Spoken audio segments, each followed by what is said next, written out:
Morning all. Bharti good morning, Naveen good morning, Jitendra good morning. सभी live आ गए हैं? वॉइस क्लियर है सभी को?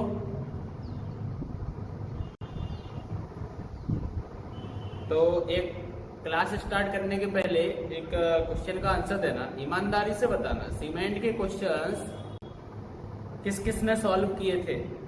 Pushpendra good morning. मैंने आपको बोला था सीमेंट आपका खत्म हो गया है, आपको सीमेंट के क्वेश्चन सॉल्व करना है। किस किस ने सॉल्व किए थे कमेंट के थ्रू बताएं जल्दी से, फिर स्टार्ट करते हैं।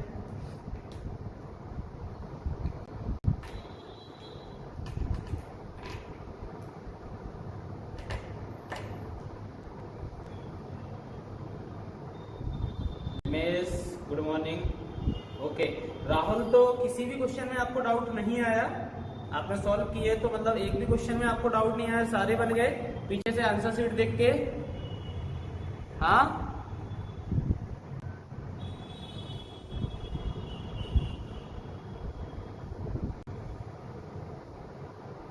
बुक में 32-35 क्वेश्चंस थे। ओके, तो सीमेंट में 30-35 क्वेश्चंस बहुत होते हैं।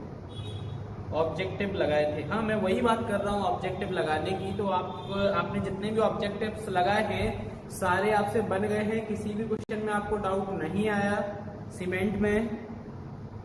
इसका मतलब है बहुत अच्छे से आप ईमानदारी से पढ़ाई कर रहे हो घर पे, क्यों?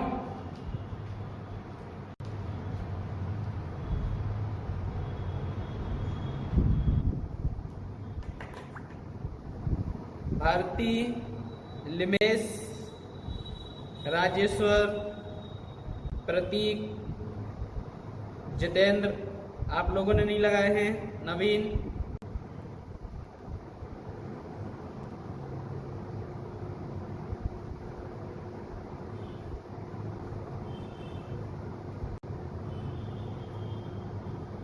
ओके चलो स्टार्ट करते हैं फिर। लाइन, नेक्स्ट आपका जो मटेरियल है that is line.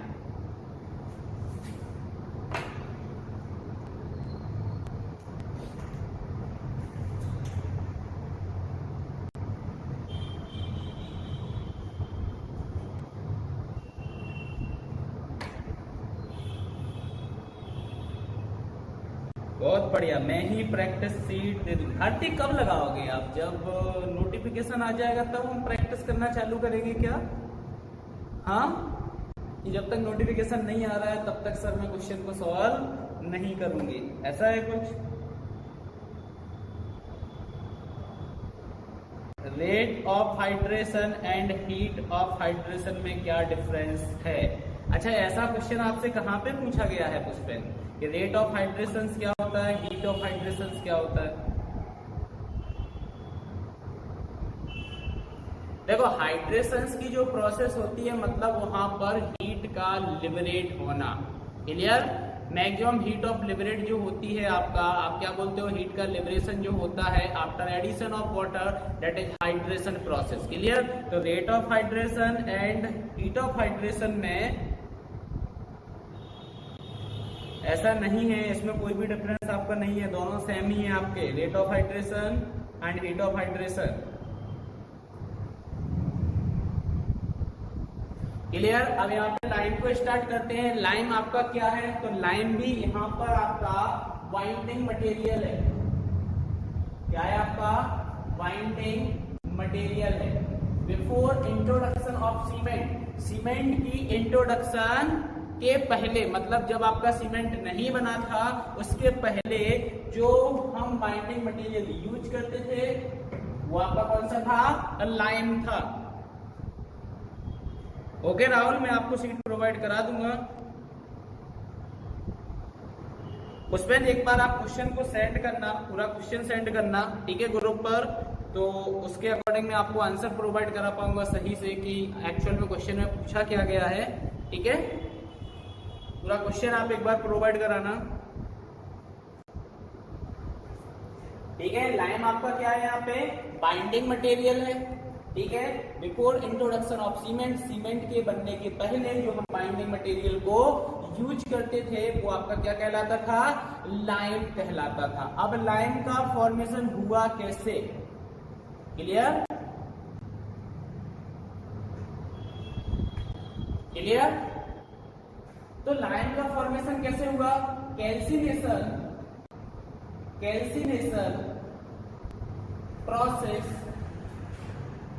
Calcination of limestone. ठीक है, ऐसा भी बोल सकते हो आप, calcination process of limestone. Calcination process of limestone. Clear? आपका क्या हुआ? लाइम का फॉर्मेशन हुआ। क्लियर? अब कैसे हुआ?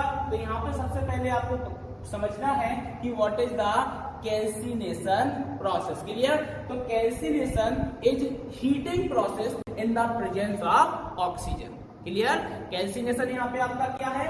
That is the heating process in presence of oxygen. आप बात करें यहाँ पे लाइमस्टोन, तो लाइमस्टोन आपका क्या होता है? CaCO3, that is the limestone.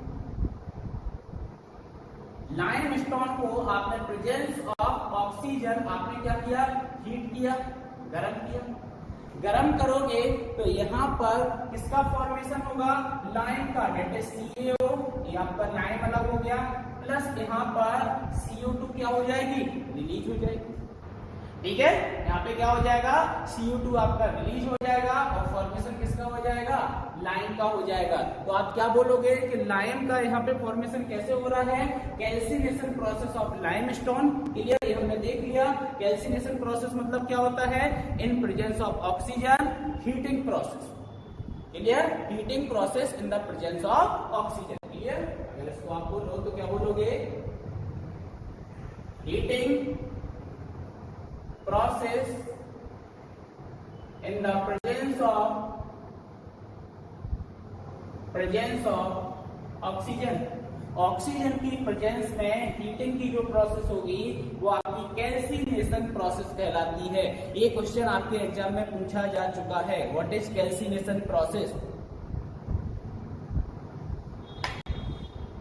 Clear? अब देखो यहाँ पर अगर लाइम को हम क्या कर रहे हैं?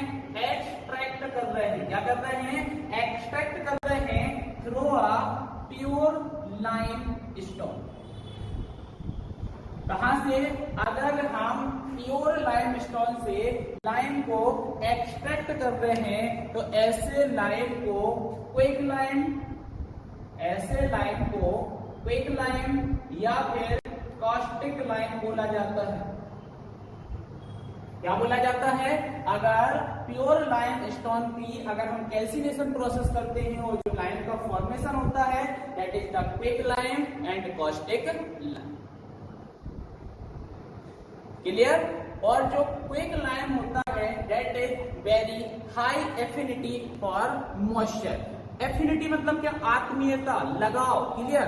तो मॉइस्चर अगर इसको मिलेगा तो बहुत जल्दी उसके साथ ये रिएक्ट करेगा and very less affinity for carbonic acid. Clear? Carbonic acid के साथ इसकी जो एफिनिटी होती है, लगाव जो होता है, क्लियर, वो कम होता है एज कंपेयर टू वाटर या मॉइस्चर। क्लियर? इतना समझ में आया आपको?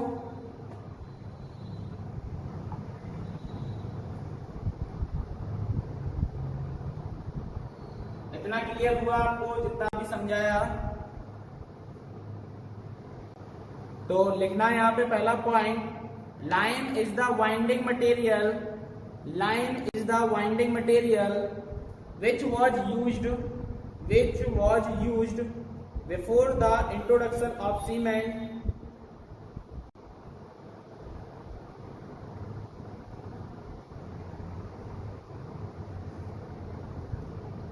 राहुल क्या पूछना चाह रहे हो? TEL tell of heating means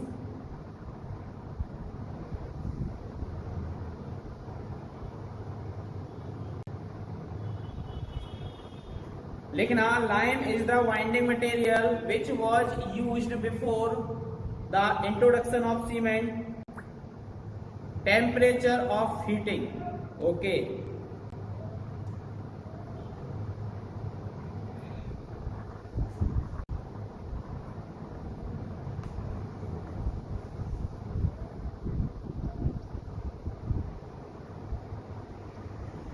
next लिखना है इसमें, it is produced by the calcination of limestone. Next point है आपका, it is produced by the calcination of limestone. Calcination of limestone, calcination of limestone.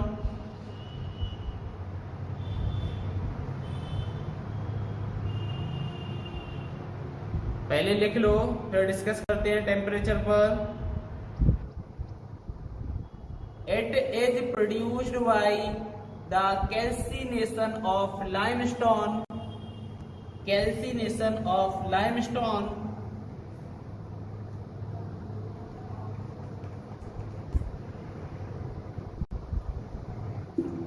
in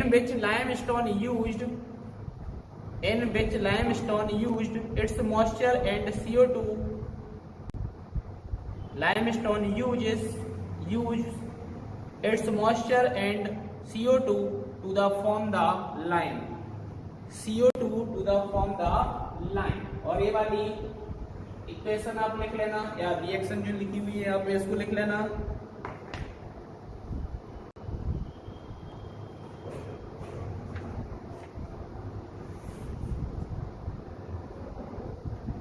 फिर से बोले दे रहा हूं मैं, it is produced by the calcination of limestone in which limestone use its moisture and CO2 to form the lime. To form the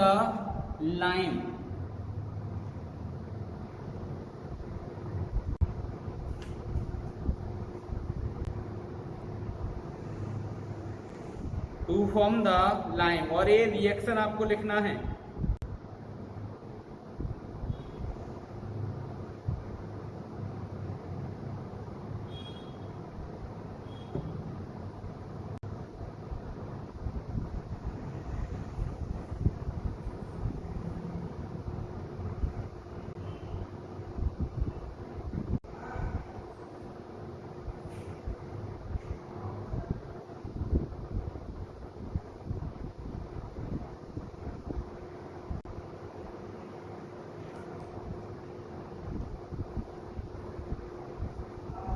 next लिख लेना calcination. Next point में लिखना, calcination is heating process. Calcination is heating process in the presence of calcination is heating process in the presence of oxygen. In the presence of oxygen. Clear. अब आपका जो राहुल यहाँ पे question था कि sir calcination की प्रोसेस में generally हम टेम्परेचर क्या रखते हैं। क्लियर। तो यहाँ पे आपको अप्रोक्स टेम्परेचर याद रखना है। क्लियर। तो कैल्सिनेशन की प्रोसेस में जो टेम्परेचर यहाँ पे मेंटेन होता है that is 1900 degree Celsius to 1100 degree Celsius. Clear. ये आपका टेम्परेचर यहाँ पे रहेगा ड्यूरिंग कैल्सिनेशन प्रोसेस। क्लियर है टेम्परेचर। तो ब्रैकेट में लिख लेना आप यहाँ पे temperature 900 degree Celsius to 1100 degree Celsius. ठीक है। नेक्स्ट पॉइंट लिखना, lime which is extracted from pure limestone. Lime which is extracted from pure limestone is known as quicklime or caustic lime. Is known as quicklime or caustic lime.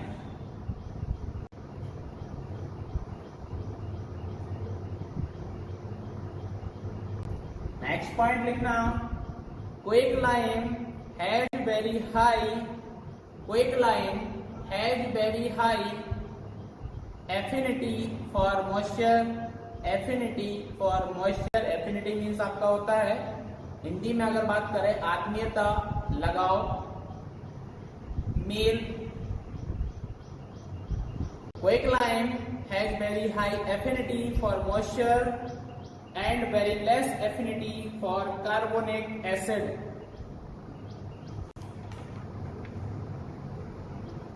Carbonic acid, और carbonic acid आपका क्या होता है H2CO3, that is carbonic acid. Next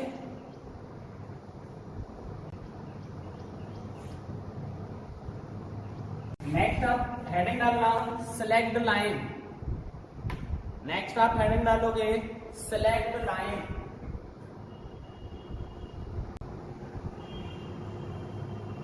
select line.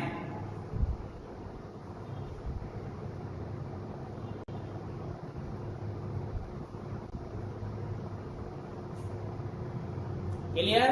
तो next अब यहाँ पे मैं क्या बोलूं कि जैसे फॉर एग्जांपल आपके पास क्या था, क्विक लाइन था। क्या है आपके पास quick line, that is CaO, और अगर मैं इसको रिएक्ट कराऊं H2O से, क्लियर, क्या कराऊं H2O से रिएक्ट कराऊं, तो यहाँ पर क्या बनेगा आपका CaOH का होल ट्वाइस। क्या बनेगा CaOH का होल ट्वाइस, और जो यहाँ पे CaOH का होल ट्वाइस बना है इसको बोला जाता है सेलेक्ट लाइन। Select line. और जो यहाँ पर एक प्रोसेस कंप्लीट हुई है जिसमें आपका सेलेक्ट लाइन फॉर्म हुआ है उसको बोला जाता है सेलेक्टिंग प्रोसेस। क्या बोला, सेलेक्टिंग प्रोसेस। तो क्विक लाइन की यहाँ पे क्या की गई है, सेलेक्टिंग की गई है, और सेलेक्टिंग से जो आपका क्या बना है, लाइन बना है, उसको बोला जाता है सेलेक्ट लाइन। अब सेलेक्टिंग क्या कहलाती है कि क्विक लाइन जो है, clear, in the presence of water, यहाँ पे H2O को ऐड किया गया है, क्लियर, इसको किया गया है, वाटर को ऐड किया गया है। तो इन द प्रेजेंस ऑफ वाटर आपका जो लाइम है वो क्या कर रहा है, स्वेल कर रहा है, फूल रहा है, क्रैक हो रहा है, और एक पाउडर के फॉर्म में जा रहा है। आपने देखा होगा मार्केट से आप चूना लेके आते हो और उसमें आप पानी डाल देते हो, तो जब लेके आते हो तो आपको ऐसे पत्थर की जैसे दिखता है चूना, ठीक है, ऐसे छोटे छोटे आपको दिखते हैं, पत्थरों जैसे, कंकड़ों जैसे दिखते हैं, और पानी डाल देते हो तो पाउडर के फॉर्म में एक पेस्ट बन जाता है, क्लियर। उस प्रोसेस को आप सेलेक्टिंग प्रोसेस बोलते हो। वो जो सेलेक्ट लाइन है इसको हिंदी में बोला जाता है आपका बुझा हुआ चूना। क्या बोला जाता है आपका, बुझा हुआ चूना।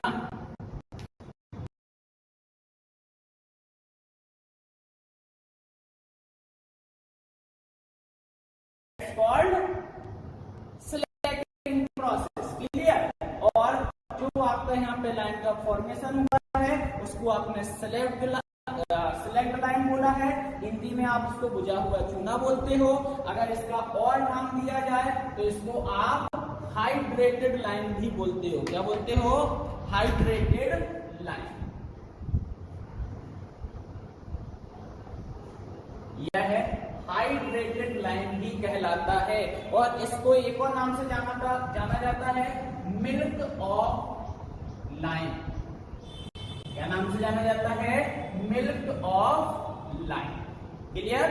तो ये आपका जो फॉर्मेशन हुआ है that is the select line, बुझा हुआ चूना, ठीक है,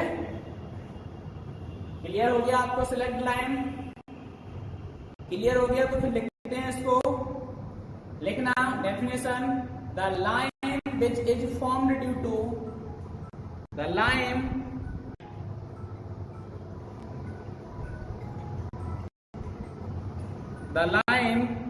which is formed due to the selecting of quick lime. The selecting of quick lime is known as select lime. Is known as select lime. Is known as select lime. और साथ में लिख लेना, और हाइड्रेटेड लाइम और milk of lime. Then write reaction, clear. उसके बाद ये रिएक्शन आप लिख लेना,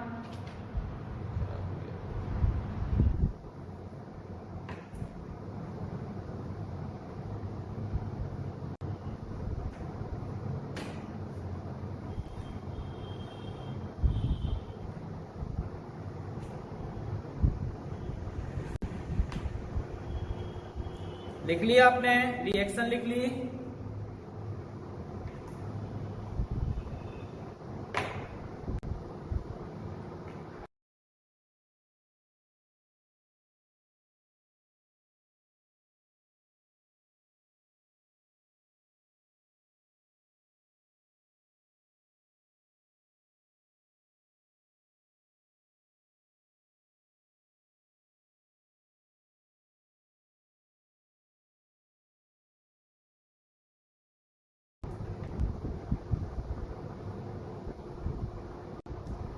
लिख लिया आपने रिएक्शन। तो नेक्स्ट स्लैकिंग की डेफिनेशन लिखना नेक्स्ट पॉइंट में। Slaking is the process, Slaking is the process, Slaking is the process in which quicklime, in which quicklime in the presence of water, in the presence of water swells, cracks and fall out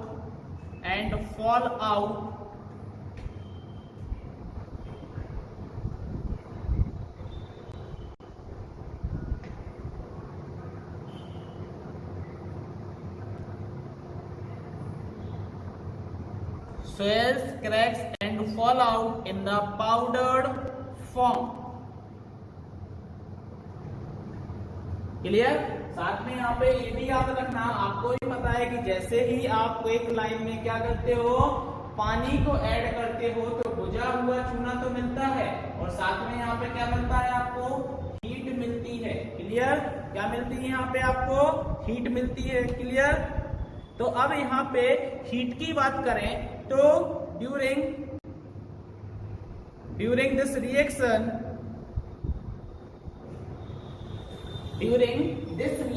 कितना heat यहाँ पे निकलता है, that is 15.6 kilo calorie आपका heat यहाँ पे निकलता है। और इस स्लैकिंग प्रोसेस के लिए आपको कितने वाटर की रिक्वायरमेंट होगी, ये क्वेश्चन आपके एग्जाम में पूछा जा सकता है कि कितने वाटर की यहाँ पर रिक्वायरमेंट है कंप्लीट स्लैकिंग प्रोसेस। तो CaO आपने जितना लिया है, मतलब लाइम जितना आपने लिया है, by weight 32% water required, 32% water required for Slaking process. Clear? 32% यहाँ पे आपको वाटर की रिक्वायरमेंट होगी।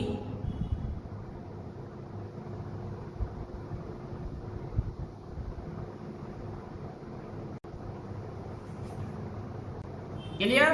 एक और चीज अब यहाँ पे रखना याद, आप एक और चीज क्या याद रखोगे, 32% वाटर रिक्वायर्ड। अब यहाँ पे एक और है, 32% से भी आपको यहाँ पर 2 to 3 टाइम्स ज्यादा वाटर ऐड करना पड़ता है। क्लियर? इन प्रैक्टिस, अगर हम प्रैक्टिकली देखें, हम क्या देखें, अगर हम प्रैक्टिकली देखें तो यहाँ पर जो हम बाय वेट ले रहे हैं CaO को, तो प्रैक्टिकली 2 से 3 टाइम्स ज्यादा वाटर यहाँ पे ऐड करना पड़ता है। क्लियर?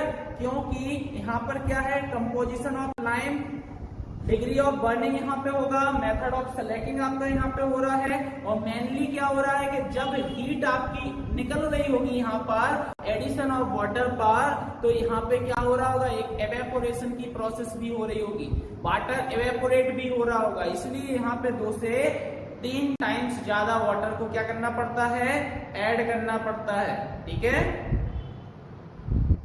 तो लिख लेना, during the above reaction, a considerable amount of heat to the extent of about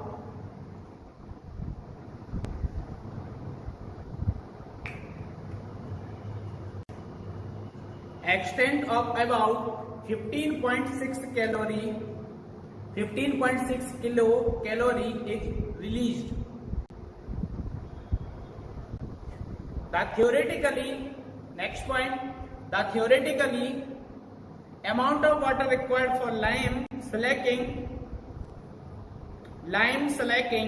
is about 32% of the weight of lime.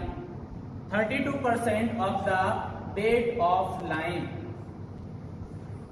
required for lime slacking is about 32% of the bed of lime. But in practical practice, the amount of water required is about 2 to 3 times greater. 2 to 3 times greater.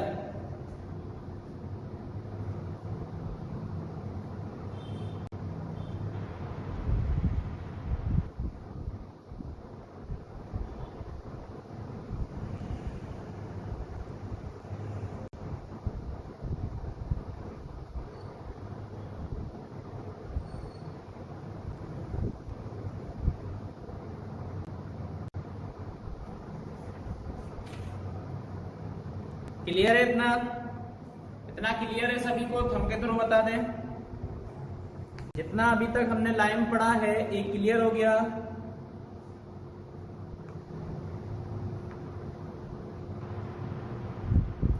Rahul, Suresh, clear है?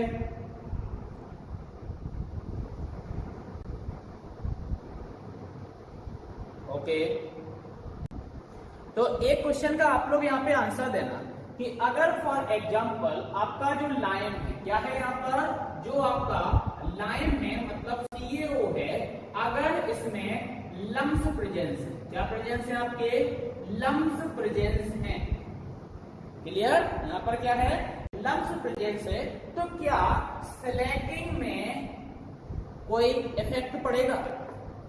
क्या Slaking में कोई effect पड़ेगा? जल्दी से बताएं। क्या rate of Slaking कम होगा या बढ़ जाएगा या कांस्टेंट रहेगा? Clear? Rate of slaking increase, rate of slaking decrease, rate of slaking constant, clear? In the presence of lumps in lime, clear? Lime में अगर आपका क्या प्रेजेंस है, लम्स प्रेजेंस है, तो उसकी स्लैकिंग प्रोसेस में क्या डिक्रीज होगा? Okay, next. और कोई?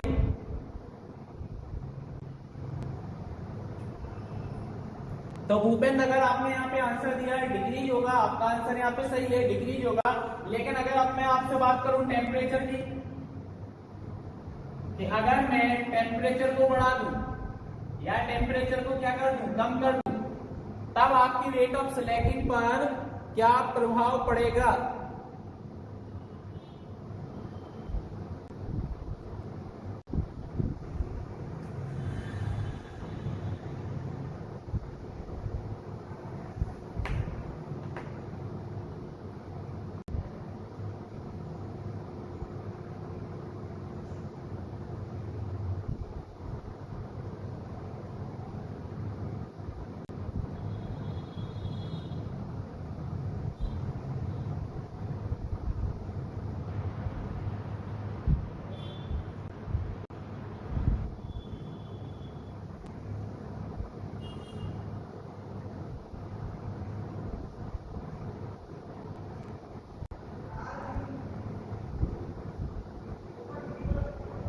जल्दी से आंसर बताएं। देखो एक्चुअल में क्या है, आपको मैं टाइम दे रहा हूं 1 मिनट का, 2 मिनट का, तो सिर्फ भूपेंद्र के लिए क्वेश्चन नहीं है, जितेंद्र, सुरेश, राहुल, भारती, आप लोग भी आंसर दे सकते हैं, ठीक है? एडमिशन आप लोगों ने भी लिया हुआ है साथ में क्लास में, तो आप लोग भी आंसर दे सकते हैं इस चीज का कि जो आपका टेम्परेचर अगर मैं राइज करता हूं या फिर कम करता हूं तो स्लैकिंग की प्रोसेस में क्या कोई चेंजेस होगा। तो याद रखना कि अगर हम यहाँ पर टेम्परेचर को इंक्रीज करते हैं then accelerate the slaking process, clear? Slaking की प्रोसेस आपकी एक्सीलरेट होगी, क्लियर? टेम्परेचर बढ़ाने से कैसे होगी, यहाँ पे हीट लिबरेशन आपका जल्दी हो जाएगा, क्लियर?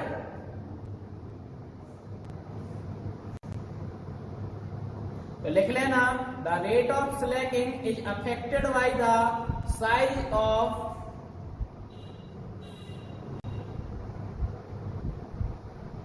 सही है राहुल, लिखना the rate of slaking is affected by the size of lime lumps and temperature. Full stop के बाद लिखना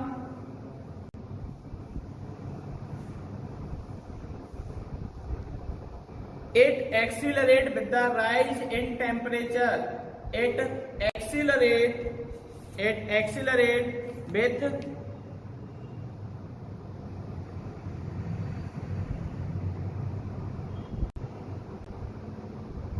जैसे कि अभी हमने क्वेक लाइन की बात की थी, क्या की थी, क्वेक लाइन की अभी आपने बात की थी। क्वेक लाइन जो होता है that is the very high affinity to moisture and very less affinity to carbonic acid, यही हमने अभी पढ़ा था। लेकिन अगर यहाँ पे अब सेलेक्ट लाइन की बात की जाए तो that is very high affinity to carbonic acid.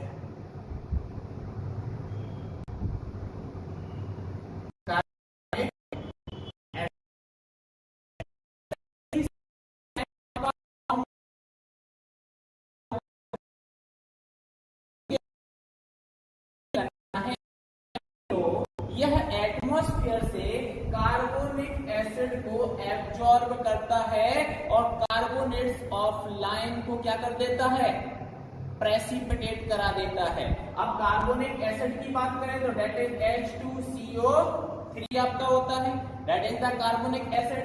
और अगर अब इसको रिएक्ट करो, आप इसको अगर क्या करोगे, ब्रेक करोगे तो क्या आ जाएगा आपका H2O प्लस CO2 आपका यहाँ पे आएगा। अब अगर देखी जाए तो आपका जो सिलेक्ट लाइन है डेट इज CaOH का होल ट्वाइस। अब यह क्या करेगा, रिएक्ट करेगा कार्बन डाइऑक्साइड से, और कार्बन डाइऑक्साइड से यह रिएक्ट कर क्या करेगा आपका CaCO3 कार्बोनेट ऑफ लाइम को प्रोड्यूस करेगा प्लस H2O वाटर को रिलीज कर देगा। क्या कर देगा, वाटर को यहां पर रिलीज कर देगा। क्लियर। तो ये जो CaCO3 है that is carbonate of lime, और इसको क्या कर दिया उसने, प्रेसिपिटेट कर दिया। क्या कर दिया, प्रेसिपिटेट कर दिया। ठीक है, तो यहाँ पे याद आपको रखना है कि आप जैसे ही सिलेक्ट लाइन का फॉर्मेशन हुआ इसको इमीडिएटली आप क्या करोगे, कंज्यूम्ड करोगे, बिकॉज एटमॉस्फेयर से ये कार्बोनिक एसिड को एब्जॉर्ब करता है और कार्बोनेट्स ऑफ लाइम को प्रेसिपिटेट कर देता है। ठीक है, तो आपको इमीडिएटली यहाँ पे क्या करना है, यूज करना है। क्लियर। अब अच्छा आप ये सोच रहे होगे सर कार्बोनेट्स ऑफ लाइम को प्रेसिपिटेट कर रहा है मतलब बना रहा है, तो क्या होगा, होगा कुछ नहीं। यहाँ पे ये आपका जो लाइम है ये यूजलेस हो जाएगा। क्यों, क्योंकि यह अपनी प्लास्टिसिटी वाली प्रॉपर्टी को खो देगा। क्या कर देगा, प्लास्टिसिटी की प्रॉपर्टी को खो देगा। इसलिए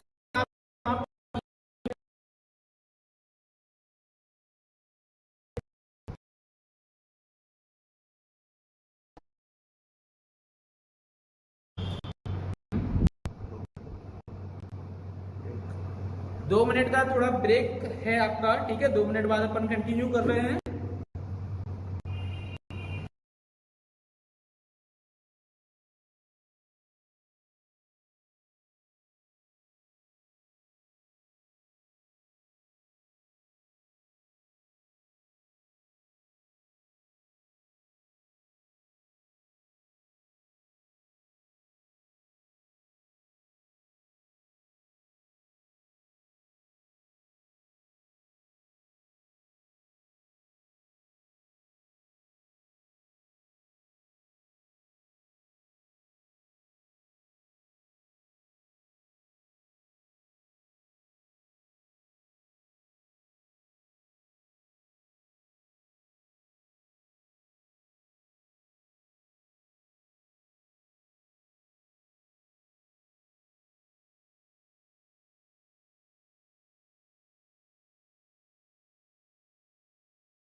वॉइस क्लियर है सभी को?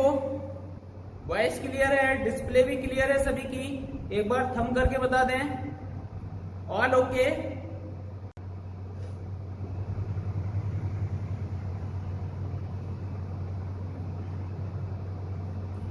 वॉइस डिस्प्ले आपकी क्लियर है? क्लियर है तो आप थंब के थ्रू बता दें।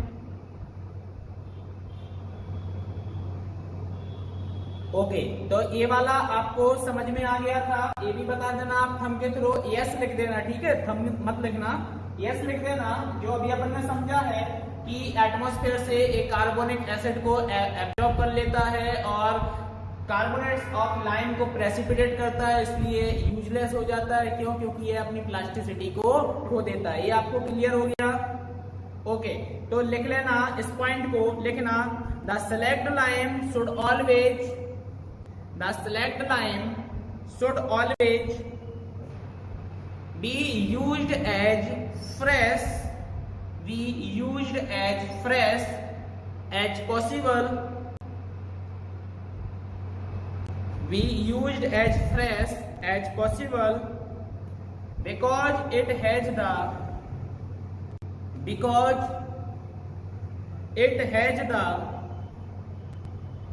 tendency to absorb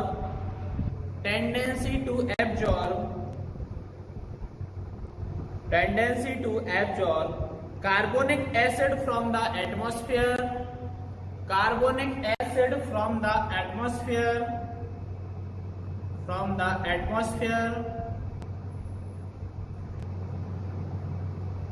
in the presence of moisture, and to form presence of moisture and to form particles of carbonates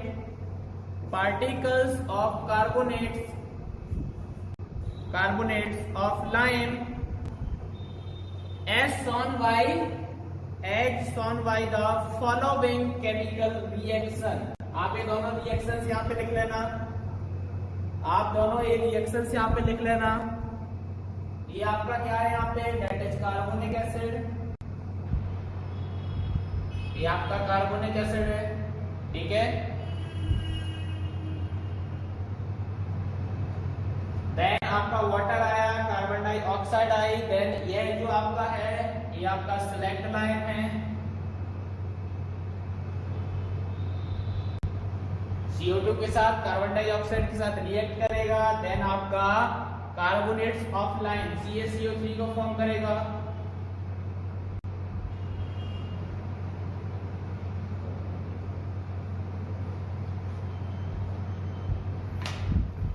दोनों रिएक्शंस आपकी लिख जाए तो थंब कर देना, ठीक है? आगे का पॉइंट लिखा दूंगा मैं।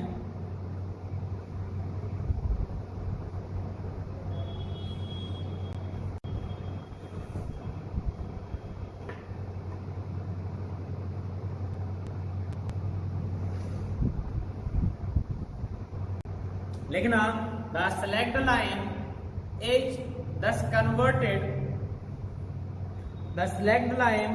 thus converted into carbonate of lime, and such select lime becomes useless because it lost its setting property।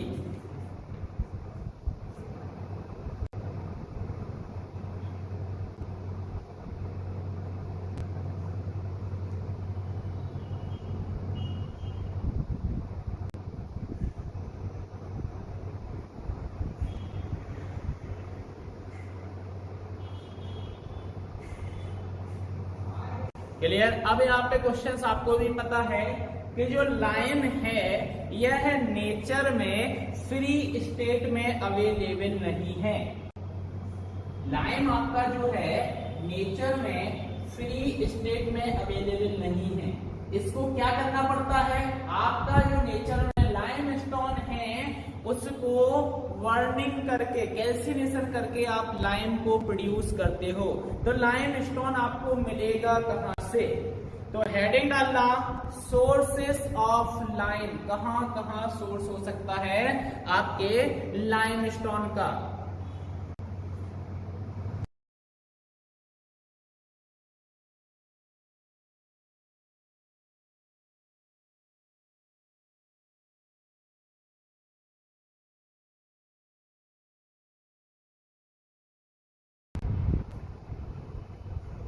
तो लिखना है यहाँ पे lime stone from the stone hills, पत्थर के जो पहाड़ होते हैं वहां से आपको लाइम स्टोन मिलता है। तो पहला सोर्स ऑफ लाइम स्टोन क्या है आपका, lime stone from the stone hills.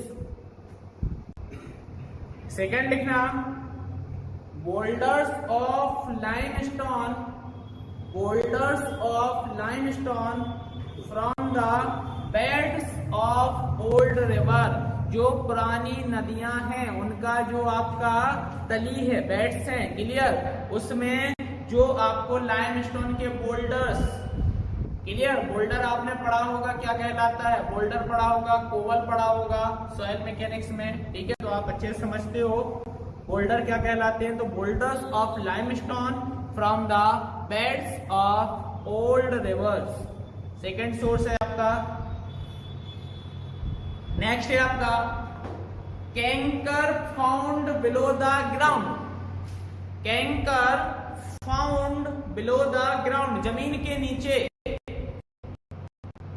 छोटे छोटे जो कैंकर पत्थर आपको मिलते हैं, क्लियर, लाइमस्टोन, तो वो हो सकता है। Next shells of sea animals, shells of sea animals, जो समुद्री जीव होते हैं उनकी जो सेल्स आपकी होती हैं उनको भी बर्न करके आप लाइम को प्रोड्यूस कर सकते हो। तो ये आपके सोर्सेस थे, ठीक है।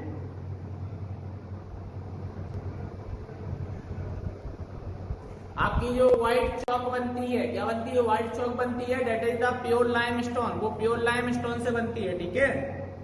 नेक्स्ट यहाँ पे है आपका कॉन्स्टिट्यूएंट्स ऑफ लाइम, लाइम के कौन कौन से कॉन्स्टिट्यूएंट्स हैं।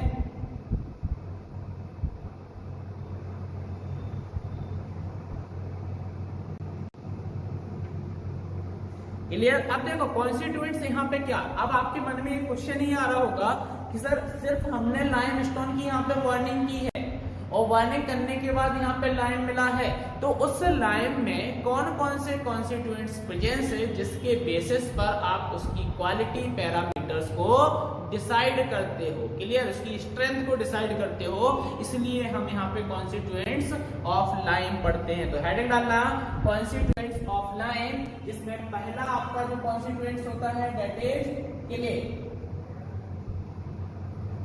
सेकेंड आपका जो यहाँ पे कॉन्स्टिट्यूएंट्स होता है that is soluble, soluble silica, third यहाँ पे आपका जो कॉन्स्टिट्यूएंट्स है that is magnesium carbonate, magnesium carbonate, और मैग्नीशियम कार्बोनेट जो यहाँ पे होता है अगर वो है 5% तक आपकी लाइन में पाया जा रहा है तो लाइन में बहुत अच्छी प्रॉपर्टी को ये प्रोड्यूस करता है। तो यहाँ पे आप बोल सकते हो if it is at 5% then impart excellent property in line, clear. Next आपका जो यहाँ पे होता है सल्फर, नेक्स्ट कॉन्स्टिट्यूएंट्स आपका क्या है, सल्फर है, और इसके बाद नेक्स्ट जो आपका आएगा एल्कली, और एल्कली जो यहाँ पर है आपका अगर यह 5% तक है डू नॉट इफेक्ट, यह कोई भी इफेक्ट नहीं करेगा अगर यह 5% तक है, क्लियर। अगर हम किले की बात करते थे तो किले आपका यहाँ पे 8 to 30% तक आपका पाया जाता है लाइन में, क्लियर, ये इसका परसेंटेज हो गया। सॉल्यूबल सिलिका की अगर मैं बात करूं तो 15 to 20% आपका सॉल्यूबल सिलिका पाया जाता है, कितना पाया जाता है, 15 to 20% आपको यहाँ पे पाया जाता है सॉल्यूबल सिलिका, ठीक है। सल्फेट का, सल्फर का ऐसा कोई पर्टिकुलर परसेंटेज यहाँ पर नहीं दिया गया है। नेक्स्ट आपका होता है यहाँ पे पायराइट। पायराइट, तो पायराइट तो देखो यहाँ पे क्या होता है, इम्प्योरिटीज है आपके लाइन में। क्या है? इम्प्योरिटीज है आपके लाइन में, और अगर ये इम्प्योरिटीज अगर आपके लाइन में प्रेजेंस है दैट बी रिजेक्टेड। आप उस लाइन को क्या कर सकते हो? रिजेक्ट कर सकते हो। ठीक है, तो ये आपके कॉन्स्टिट्यूएंट्स हैं। क्ले है, सॉल्युबल सिलिका है, मैग्नीशियम कार्बोनेट है, सल्फर है, एल्कली है, पायराइट है। पायराइट तो आपका प्रेजेंस होना ही नहीं चाहिए, अनडिजायरेबल कॉन्स्टिट्यूएंट्स है ये लाइन का। तो आप इनको पॉइंट टू पॉइंट लिख लो, फिर अपन थोड़ा सा डिटेल में लिखते हैं कि क्ले अगर जो लाइन में प्रेजेंस होता है तो इसकी वजह से यहाँ पर क्या होता है।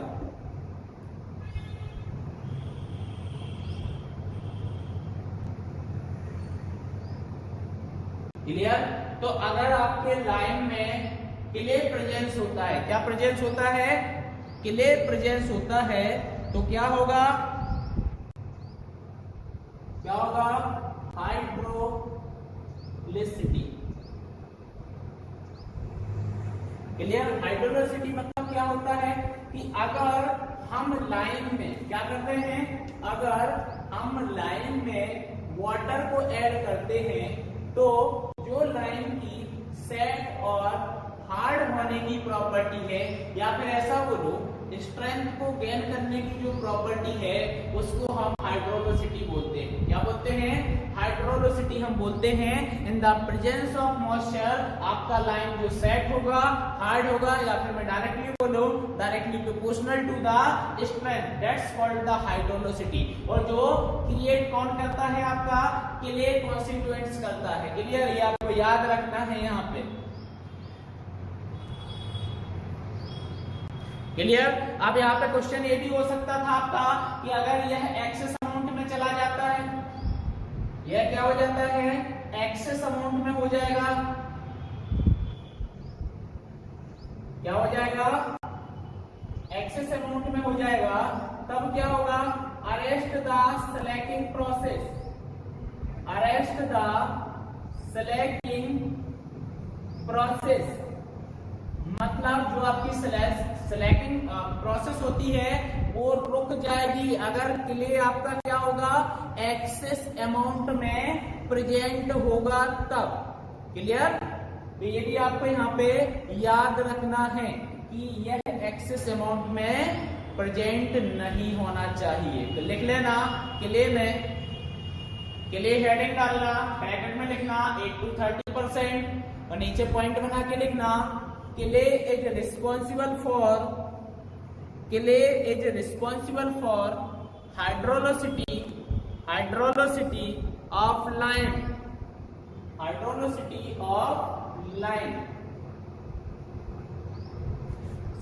नेक्स्ट हेडिंग डाल देना हाइड्रोलिसिटी की और लिखना hydraulicity is the property why which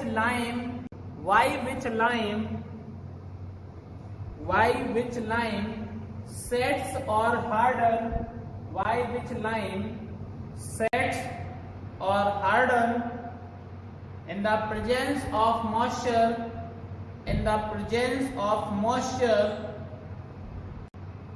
even if there is no free circulation of air,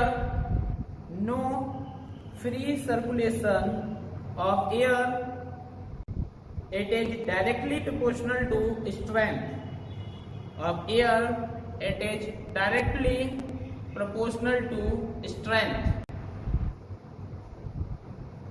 Next लिखना point, if clay is in excess,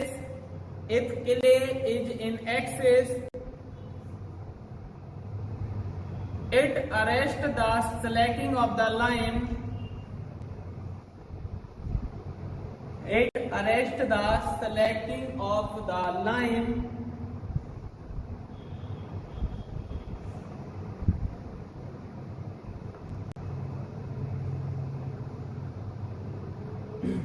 और if it is in small quantity and if it is in small quantity it retards slacking,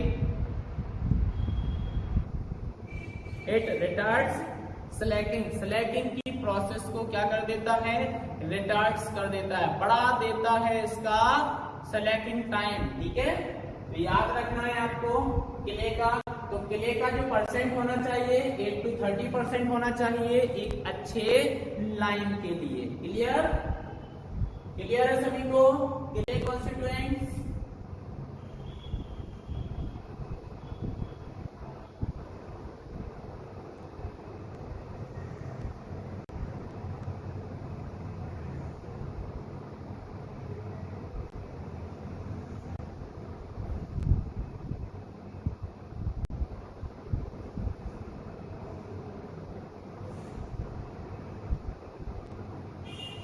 तो next लिखना soluble silica, next लिखना soluble silica.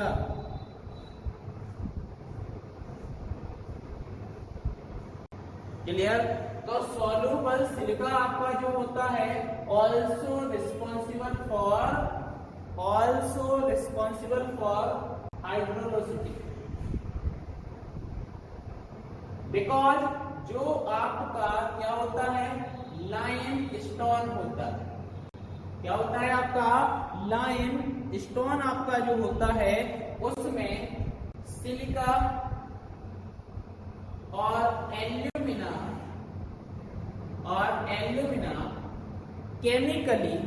Chemically बोलेंगे, chemically combinations में presence होता है। Clear,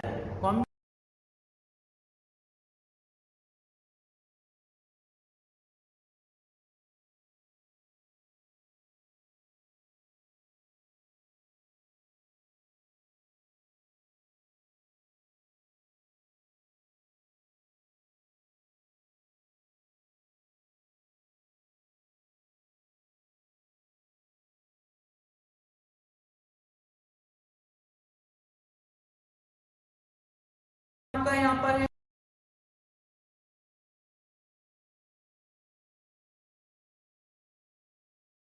कर रहे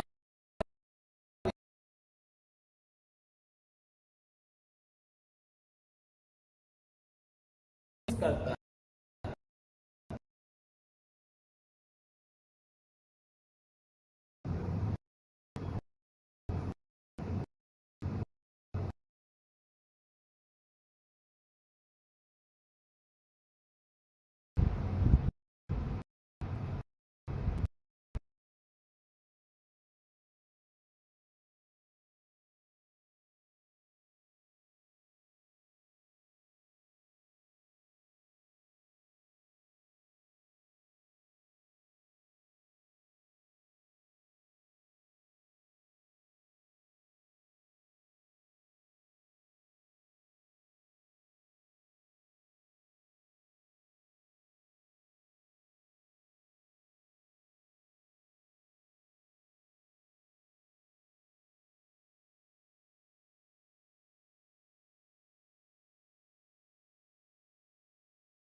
अभी क्लियर है,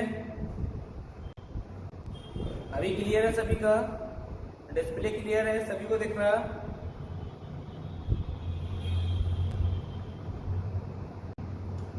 थम्स करके बता दें डिस्प्ले क्लियर हो गया सभी का।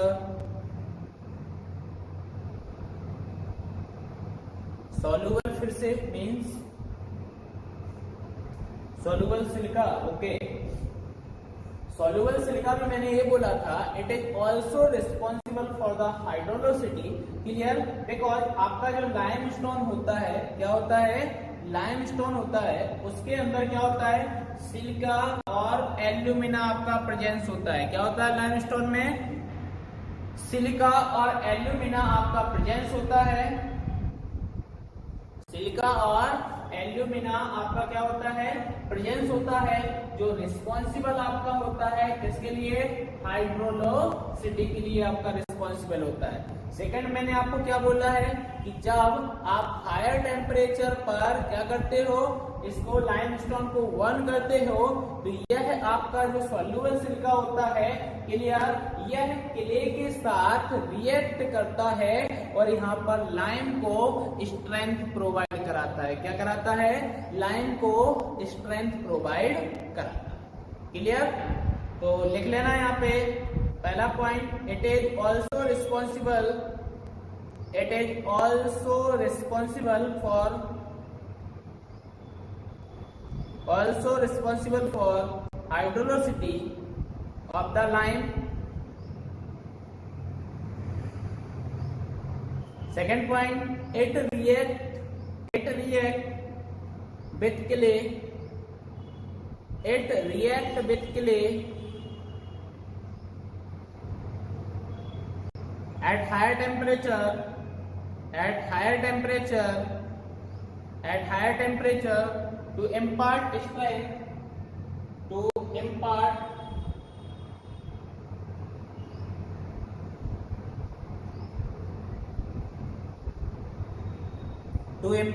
strength to the line. Next है आपका constituents, that is magnesium carbonate.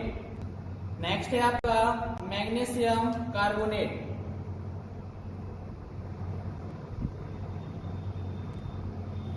Also responsible for Slaking process, clear, यह किसके लिए रिस्पॉन्सिबल है, स्लैकिंग प्रोसेस के लिए रिस्पॉन्सिबल है।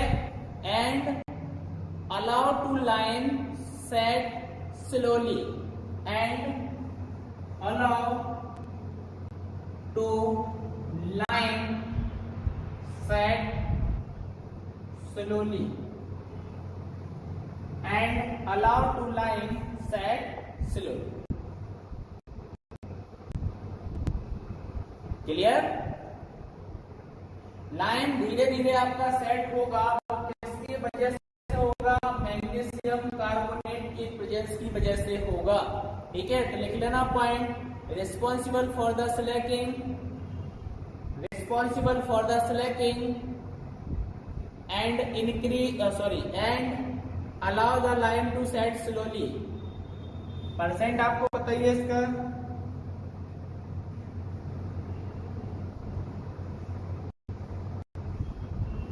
Clear, set slowly but impart higher strength, साथ में लिखना इसमें, बट इम्पार्ट हायर या हाई स्ट्रेंथ, हायर या high strength.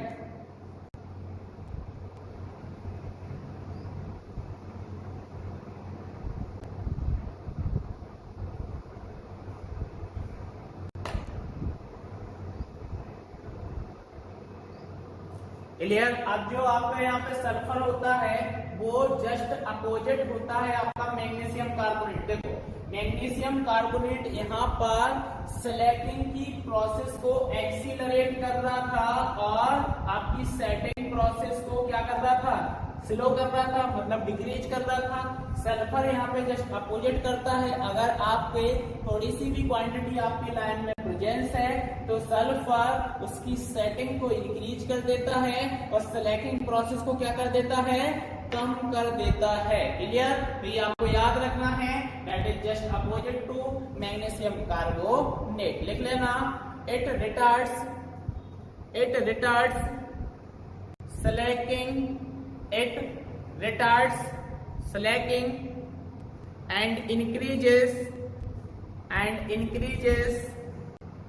the setting process and increases the setting process of lime such that opposite to magnesium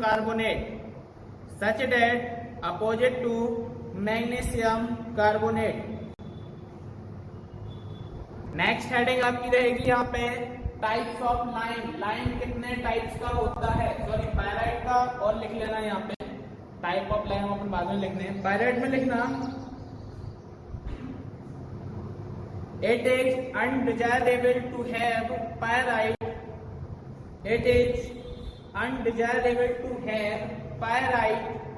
in the composition of limestone.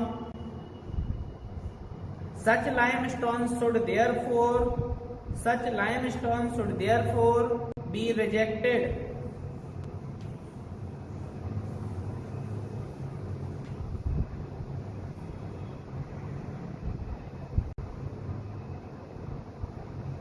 और alkalis में लिख लेना if it is in 5% do not affect, ये तो लिखा ही हुआ है आपके पास, ठीक है। नेक्स्ट डालना हेडिंग टाइप ऑफ लाइम।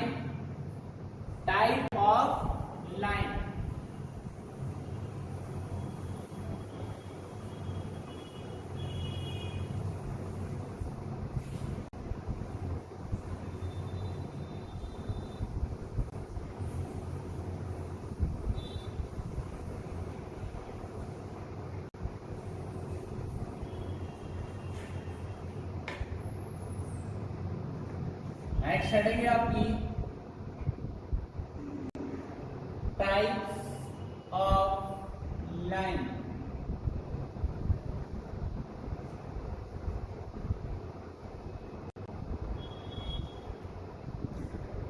तो यहाँ पे लाइम को 3 कैटेगरी में डिवाइड किया गया है। सबसे पहला जो आपका टाइप ऑफ लाइम होता है इसको बोलते हैं हम फैट लाइम।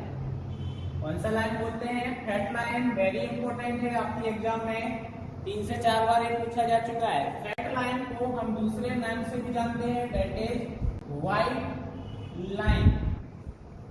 क्या होता है आपका? White line. सेकेंड चीज, इसको एक और नाम से जाना जाता है, दैट इज प्योर लाइन। इसको हम प्योर लाइन भी बोलते हैं। क्लियर? और अगर डिटेल में जाओ तो एक और नाम इसका निकल के आता है, that is sanitary line. Next आपका नाम क्या निकलता है यहाँ पे? Sanitary line. क्लियर? तो यहाँ पर आपका जो लाइन है कितने टाइप का हो गया? पहला टाइप हो गया यहाँ पे जिसको हम 4 नाम से जानते हैं, नाम आपको याद रखने हैं। क्लियर? नेक्स्ट यहाँ पे होता है आपका हाइड्रोलिक लाइन। सेकेंड आपका क्या होता है यहाँ पे? Hydraulic line. ठीक है?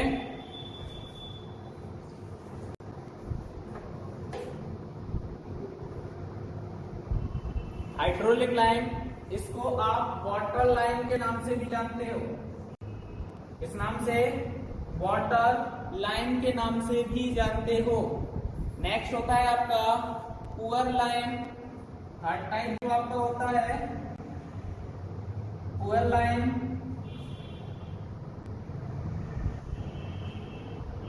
पुअर लाइन, और इसको आप इम्प्योर लाइन के नाम से भी जानते हो, इम्प्योर लाइन। क्लियर? तो तीसरा जो आपका होता है पुअर लाइन होता है, और इम्प्योर लाइन आप इसको बोलते हो। ठीक है? अब एक एक करके समझते हैं। फैट लाइन क्या होता है, हाइड्रोलिक लाइन क्या होता है, पुअर लाइन आपका क्या होता है। ठीक है? लिख लिया इनको आप लोगों ने? तो सबसे पहले लिख लेना फैट लाइन। फैट लाइन की अगर हम यहाँ पे बात करें तो इस फैट लाइन में क्ले का जो कंटेंट हम देखते हैं, किसका देखते हैं? क्ले के कंटेंट की अगर मैं बात करूं तो क्ले यहाँ पर पहला पॉइंट यहाँ पे क्या आ जाएगा? क्ले कंटेंट जो यहाँ होगा दैट इज लेस देन 20%। 20% से कम यहाँ पर आपका क्या होगा? क्ले का कंटेंट होगा। Clear.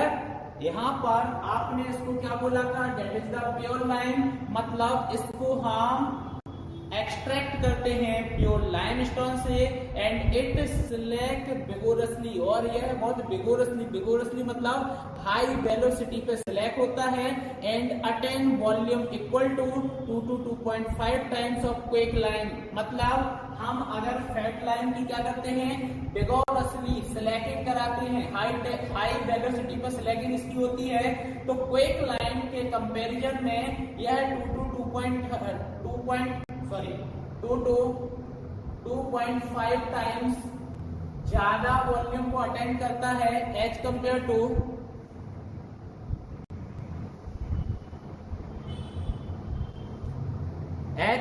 To quick lime. Clear. अब मोस्ट इंपोर्टेंट जो आपके एग्जाम में यहाँ पे क्वेश्चन आता है, इस टाइप के लाइन्स का यूज कहाँ किया जाता है, तो generally use for finishing purpose, generally used for finishing purpose। Clear. Finishing purpose में हम इसको यूज करते हैं और यह आपको व्हाइट कलर में मिलता है। किसमें मिलता है, व्हाइट कलर में। हमने इसको व्हाइट लाइन भी बोला था, इसलिए आप यहाँ पे बोल सकते हो that is white in colour.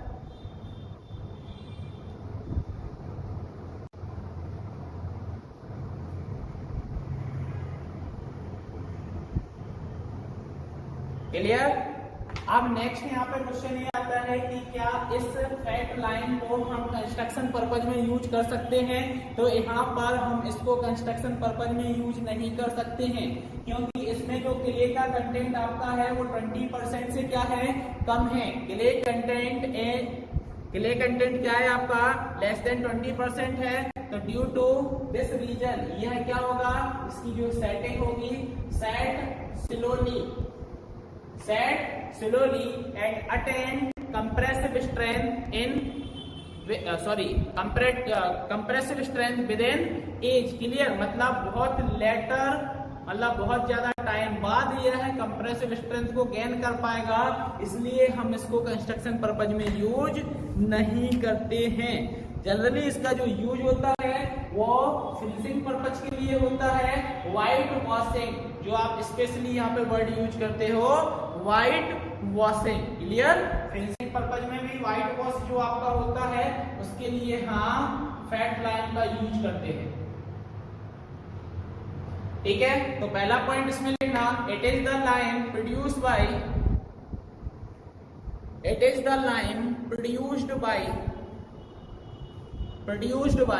the relatively pure limestone it select vigorously and attains the volume equal to 2 to 2.5 times of quake lime। 2 to 2.5 times of quake lime। Next point लिखना, this line generally used for finishing purpose.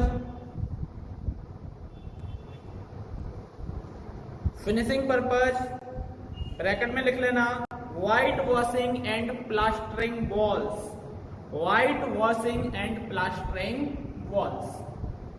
Finishing purpose, white washing and plastering walls, bracket closed. Purpose and it is white in color and it is white in color। This line is generally not used for construction purpose, not used for construction purpose, that has to bear some load,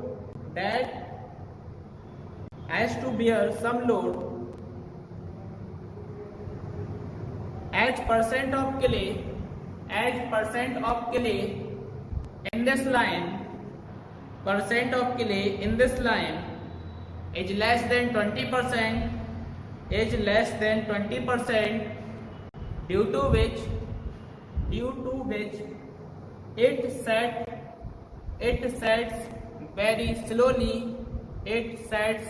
slowly, and attain compressive strength with age,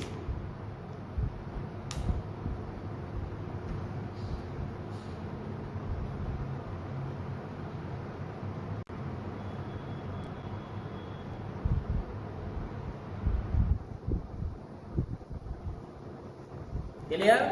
next यहाँ पे आपका आता है hydraulic line.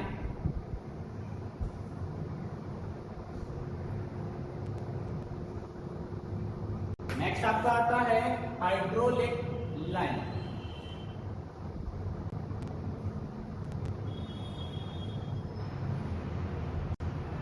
ठीक है, hydraulic line को आपने water line भी बोला था।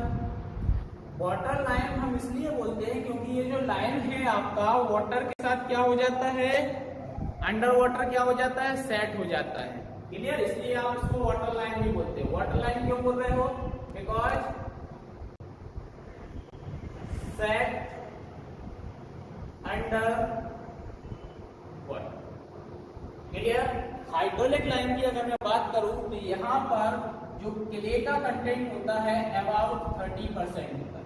कितना होता है, 30% यहाँ पे आपका क्ले का कंटेंट होता है, and some amount of iron oxide necessary. Clear, यहाँ पर थोड़ा सा amount, some amount of iron oxide necessary. Clear. अब जो some amount of iron oxide आपका यहाँ पे होता है दैट इज 2 to 5%। तो 2 से 5% इसमें आयरन ऑक्साइड भी आपका होता है, और क्ले कितना होता है, 30% आपका होता है। क्लियर। एक ग्रेसियस व्हाइट इन कलर होता है। Clear, gracious white in colour. Clear, हल्का सा ग्रेसियस शेड इसमें आपका आता है हाइड्रोलिक लाइन में। Clear, clear. नेक्स्ट, पुराना जो हमने पढ़ा था फैट लाइन, उसको हम फिनिशिंग पर्पज में यूज कर रहे थे, not use in construction purpose. तो अब हाइड्रोलिक लाइन जो आपका होता है इसको हम फिनिशिंग पर्पज में यूज नहीं करते हैं। तो नेक्स्ट पॉइंट आपका हो जाएगा यहाँ पे not used in finishing purpose, not used in finishing purpose. इसको फिनिशिंग पर्पज में यूज नहीं किया जाता है। क्लियर, क्लियर है ना। नेक्स्ट आपका है depend upon clay percent, depend upon clay percent hydraulic line,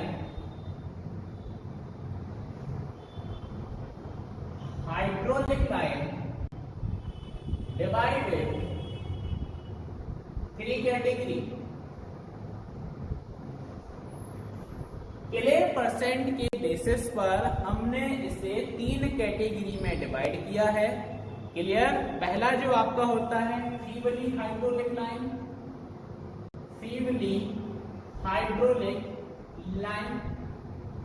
clear. पहला कौन सा हो गया आपका, फीवली हाइड्रोलिक लाइन। मतलब यहाँ पर जो क्ले कंटेंट होता है दैट इज 1 to 10%। इस टाइप के लाइन में 1 से 10% आपका क्ले पाया जाता है। नेक्स्ट आपका होता है मॉडरेटली हाइड्रोलिक लाइन,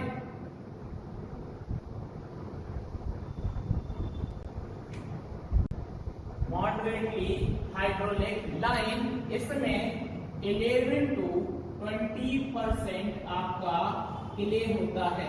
कितना होता है, 11 to 20% आपका क्ले यहाँ पर होता है। नेक्स्ट आपका होता है एमिनेंटली, थर्ड आपका कौन सा है, एमिनेंटली परमानेंटली हाइड्रोलिक लाइन, और इसमें आपका 20-30% क्या होता है,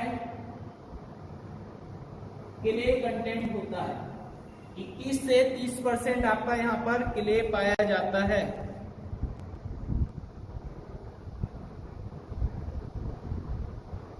क्लियर। आप कुछ इंपॉर्टेंट फैक्ट यहाँ पे अगर मैं बात करूं तो याद रखना कि जैसे जैसे हम क्ले का कंटेंट बढ़ाते जाते हैं, स्लैकिंग आपकी उतनी डिफिकल्ट होती जाती है। If increase percentage of clay,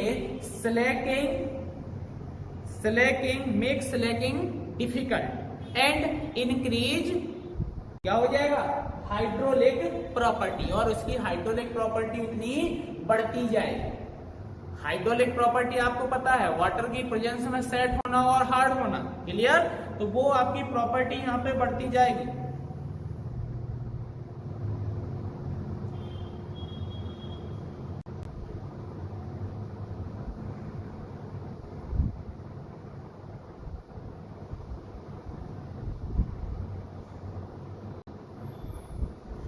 तो इतना आप लोगों ने लिख लिया है, जितना मैंने आपको बताया है लिख लिया है आपने। एज इट इज आपने पॉइंट टू पॉइंट लिख लिए हैं, या मैं लिखा हूं यहाँ पे आपको।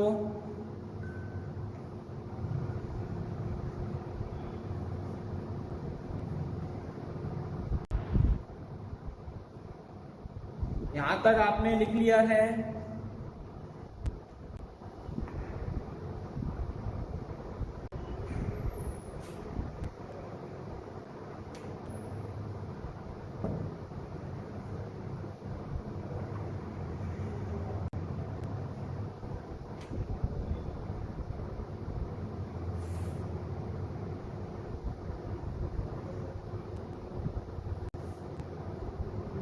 सभी ने लिख लिया,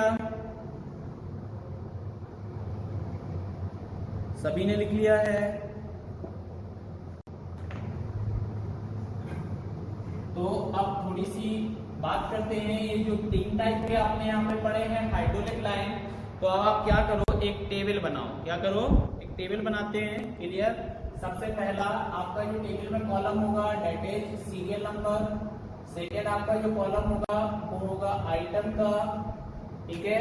थर्ड आपका कॉलम यहाँ पे होगा, वही लिख लेना। थर्ड कॉलम में आपका क्या आ जाएगा, पी वाली हाइड्रोलिक लाइन।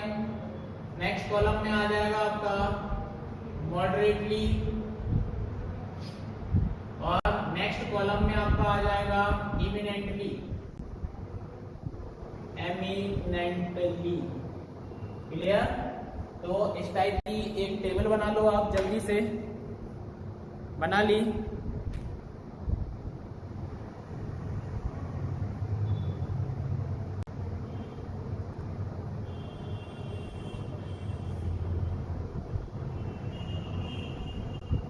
एक टेबल बना लो आप, जल्दी से लिखते हैं।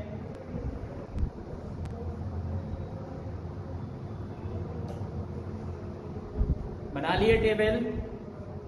तो आइटम में सबसे पहले लिखना आप क्ले कंटेंट। वैसे तो मैंने लिखा दिया, फिर से लिख लो। क्ले कंटेंट पहला आइटम है, तो क्ले कंटेंट लिख लो। फ्रीली में कितना होता है, 1 to 10% होता है। ठीक है। 11 to 20% इसमें होता है आपका। नेक्स्ट आपका 21 to 30% होता है इमिनेंटली में। नेक्स्ट कॉलम में लिखना स्लैकिंग एक्शन। नेक्स्ट आइटम जो आ जाएगा कॉलम में स्लैकिंग एक्शन। स्लैकिंग एक्शन में फीवली में लिखना, फीवली में लिखना slack after few minute. Feebly में लिखना slack after few minute. Eminently में लिखना slack after 1 or 2 hours। Slack after moderately में आपको लिखना है second point, slack after 1 or 2 hour। Eminently में slack with difficulty, slack with difficulty, क्योंकि यहाँ पे क्ले का कंटेंट आपका बढ़ गया है। Slack with difficulty. नेक्स्ट आपका यहाँ पे आ जाएगा सेटिंग एक्शन। स्लैकिंग एक्शन के बाद आपके नेक्स्ट आइटम क्या आ जाएगा, सेटिंग एक्शन। नेक्स्ट आपका यहाँ पे आ गया है सेटिंग एक्शन। सेटिंग एक्शन में लिखना सेट्स इन वाटर, फीवली में लिखना sets in water in 3 weeks. Next moderately में लिखना sets in water in 1 week, sets in water in 1 week, sets in water in 1 week. और इमिनेंटली में लिखना set in water in a day, set in water in a day.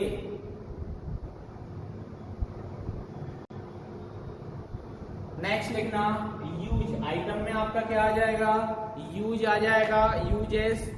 और लिखना इसमें फीवली hydraulic line में लिखना the mortar produced by this line, the mortar produced by this line is reasonably strong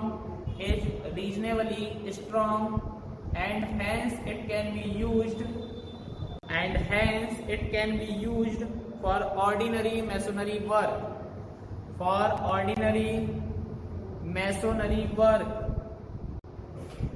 moderately में लिखना the mortar produced why this lime is strong and hence it can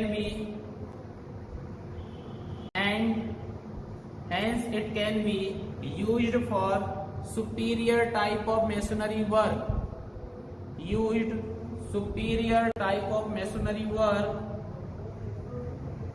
Next eminently में लिखना the mortar produced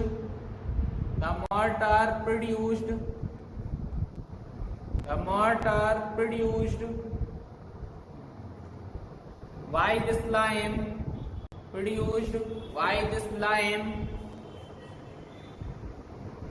is similar the ordinary cement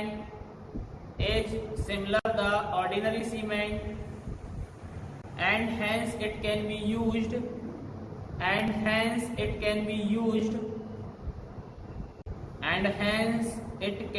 used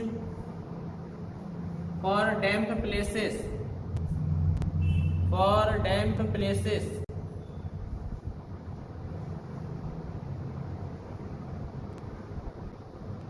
next आपका यहाँ पे आएगा poor lime. Next यहाँ पे आपका आएगा पुअर लाइम, हेडिंग डाल देना पुअर लाइम। क्लियर? अच्छा, जो अभी आपने टेबल लिखी है वो क्लियर है सभी को? टेबल क्लियर है सभी को जो लिखी है? थंब के थ्रू बता दें। क्लियर है सभी को?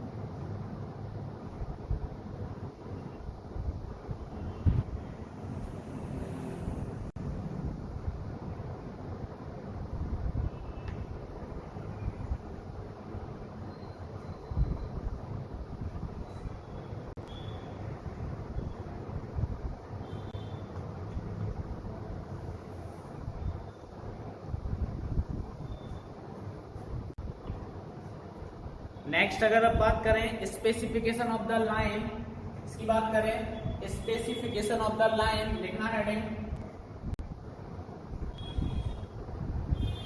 फीवली का यूज रिपीट कर दीजिए सर। ओके, लिखना the mortar produced by this line, the mortar produced by this line is reasonably is reasonably strong and hence it can be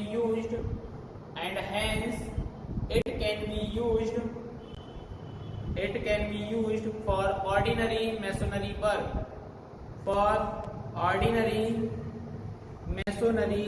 work. Next heading डालना आप IS specification of line, IS Indian standard specification, sorry पहले poor line लिख लो उसके बाद अपन लिखते हैं। Poor line लिख लिया क्या, नहीं लिखा ना अभी, तो पहले पुअर लाइन लिख लेते हैं देन अपन IS पे चलते हैं, ठीक है। पुअर लाइन हेडिंग डालना, पहले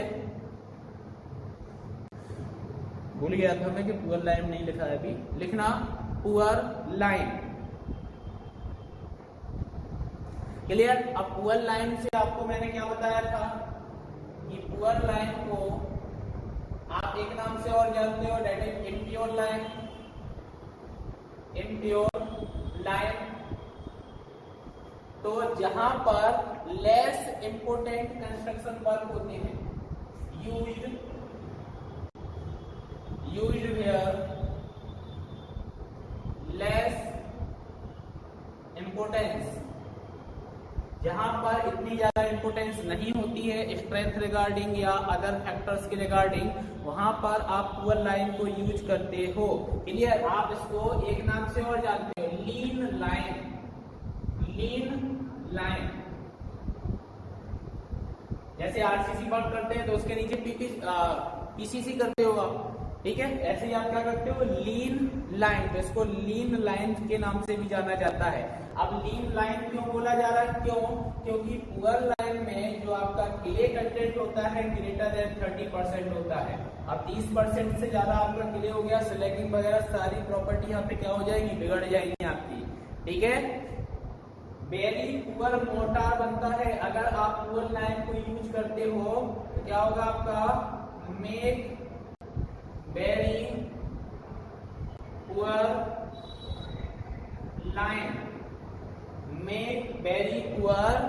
लाइन, ठीक है। नेक्स्ट एक और याद रखना है कि आपका जो हाइड्रोलिक लाइन था वो ग्रेसियस व्हाइट कलर में था, तो जो पुअर लाइन आपका होता है यह मडी व्हाइट कलर में होता है, ये पॉइंट भी लिख लेना। कलर इसका कैसा होगा, मडी व्हाइट होगा।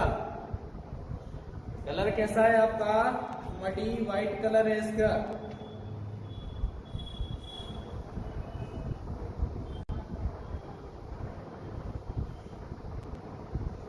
क्लियर। अब देखो वीक मोर्टार इसलिए बनाता है क्योंकि 30% से ज्यादा क्ले कंटेंट हो गया, तो ये वाटर में डिजोल्व नहीं होता है। पुअर लाइन जो होता है वो वाटर में डिजोल्व नहीं होता है, इसलिए आपका वीक मोर्टार यहाँ पे बनता है। मेक वेरी वीक मोर्टार लिखना था यहाँ पे, weak mortar with poor line. Clear. तो ये पॉइंट आपके पुअर लाइन्स के हो गए हैं। आई थिंक लिख लिए होंगे आपने, लिख लिए सभी ने, लिख लिए।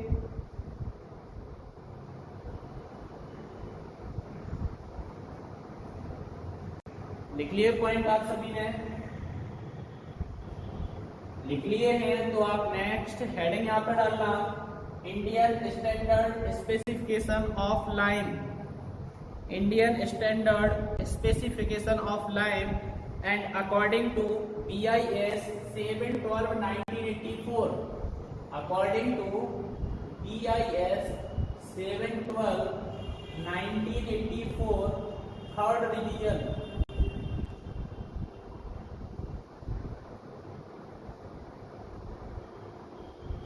क्लियर। कौन से कोड की मैं बात कर रहा हूं यहाँ पे, according to BIS building lines. Clear. अपन किसकी बात कर रहे हैं, जो अपन बिल्डिंग में लाइंस यूज कर रहे हैं। क्लियर। किसके अकॉर्डिंग, BIS 712/1984, इसके अकॉर्डिंग यहाँ पर आपकी लाइन को क्लासिफाइड किया गया है 6 कैटेगरी में। अकॉर्डिंग टू दिस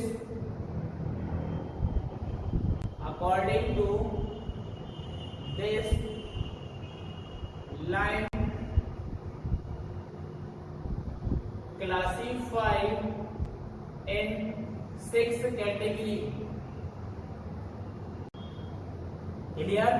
6 कैटेगरी में यहाँ पे लाइन को क्या किया गया है, क्लासिफाइड किया है। ठीक है, एक एक करके अपन लिखते जाते हैं और उसी में अपन समझते जाएंगे। लिखना क्लास ए लाइन, सबसे पहली जो कैटेगरी है उसको नाम दिया BIS 7/12/1984 ने क्लास ए, और क्लास ए में लिखना class A line is the eminently hydraulic line. ये कौन सा लाइन होता है आपका, एमिनेंटली हाइड्रोलिक लाइन। और ये अभी अपन पढ़ चुके हैं, इसमें जो आपका क्ले कंटेंट होता है 21 to 30% होता है, बहुत अच्छी स्ट्रेंथ देता है, सुपीरियर वर्ग में आप यूज करते हो।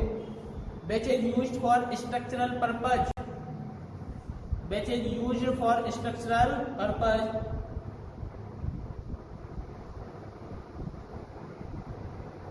क्लियर? इसकी जो मिनिमम कंप्रेसिव स्ट्रेंथ अगर आप देखोगे, minimum compressive strength after 14 days, after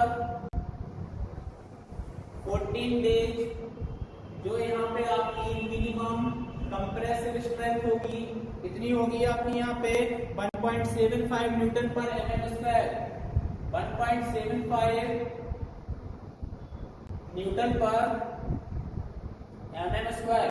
and after 28 days, 28 दिनों के बाद जो आपकी कंप्रेसिव स्ट्रेंथ यहाँ पे होगी that is 2.80 newton per mm square, that is class A type line. Clear? यहाँ पर क्लास ए टाइप लाइन है। नेक्स्ट लिखना class B, class B. Next आपका यहाँ पे क्लास बी, तो class B line is the semi hydraulic line, that is semi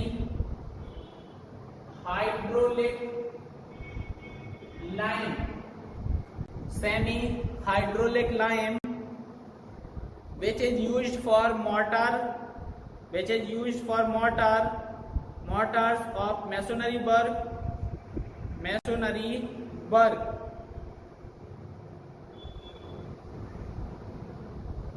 by the end of 14 days, 14 दिन के बाद इसकी जो कंप्रेसिव स्ट्रेंथ आपकी होगी वह 1.25 होगी। कितनी होगी? 1.25 Newton per mm square. And after 28 days, 28 दिनों के बाद इसकी जो कंप्रेसिव स्ट्रेंथ है 1.75 न्यूटन पर mm स्क्वायर। कितनी है? 1.75 Newton per mm square. Next आपका है class C, class C line. Next आपका है क्लास सी लाइन, लिखना इसमें class C line is the fat line, class C line is the fat line which is used mainly for finishing coat, which is used mainly for finishing coat, mainly for finishing coat। अब structural purpose में आप इसको use नहीं कर रहे, इसलिए इसकी compressive strength की हम बात नहीं करेंगे। ठीक है, क्लास डी में लिखना क्लास डी लाइन। नेक्स्ट आपका जो है that is class D line, class D में लिखना class D line is the magnesium और dolomitic DOLOMITIC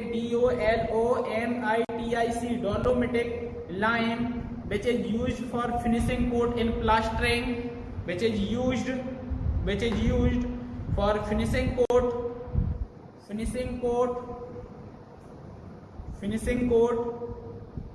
in plastering, white washing।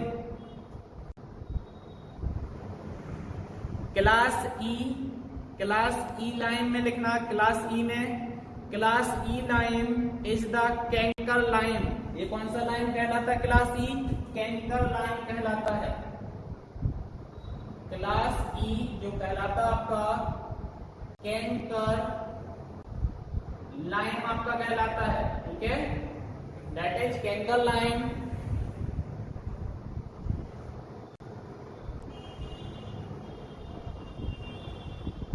Canker lime which is used for the masonry mortar, which is used for masonry mortar।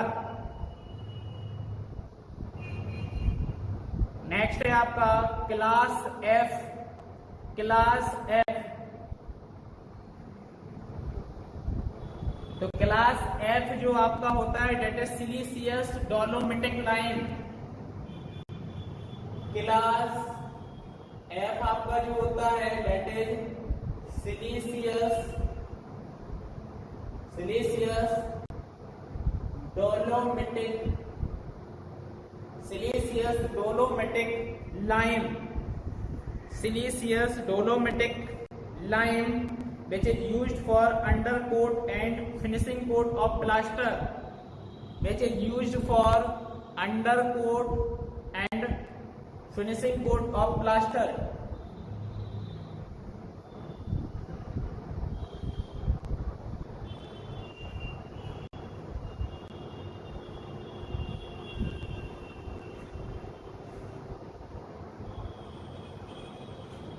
Clear है? Indian standard specification आप लोगों को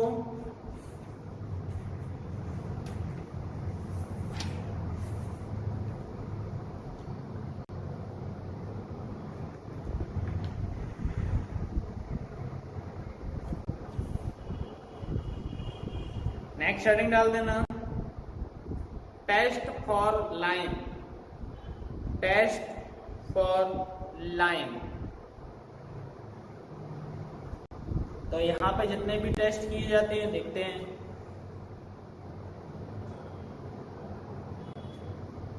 test for lime, देखो सबसे पहले यहाँ पे एडेसिव है या नहीं है, तो एडेसिवनेस आपको यहाँ पे चेक करना है, एडेसिवनेस चेक करना है, वर्केबिलिटी आपको चेक करना है, टेंसाइल स्ट्रेंथ आपको चेक करना है एंड कंप्रेसिव स्ट्रेंथ यहाँ पे आपको चेक करना है। क्लियर? तो अब यहाँ पे डायरेक्टली अपन समझ लेते हैं, अगर टेंसाइल स्ट्रेंथ की अपन बात करें, इसकी बात करें लाइन की, अगर आपको क्या करना है टेंसाइल स्ट्रेंथ फाइंड आउट करना है, तो टेंसाइल स्ट्रेंथ के लिए आप 25 mm बाई 25 mm की ब्रैकेट्स रेडी करते हो। क्या करते हो? ब्रैकेट्स रेडी करते हो।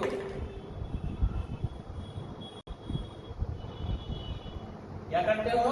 ब्रैकेट्स यहाँ पे आप रेडी करते हो 25 mm बाई 25 mm की। क्लियर? अब जो ब्रैकेट्स आपने यहाँ पे रेडी की हैं उसमें आपने 1:3 का लाइन मोर्टार यूज किया है। क्या यूज किया है?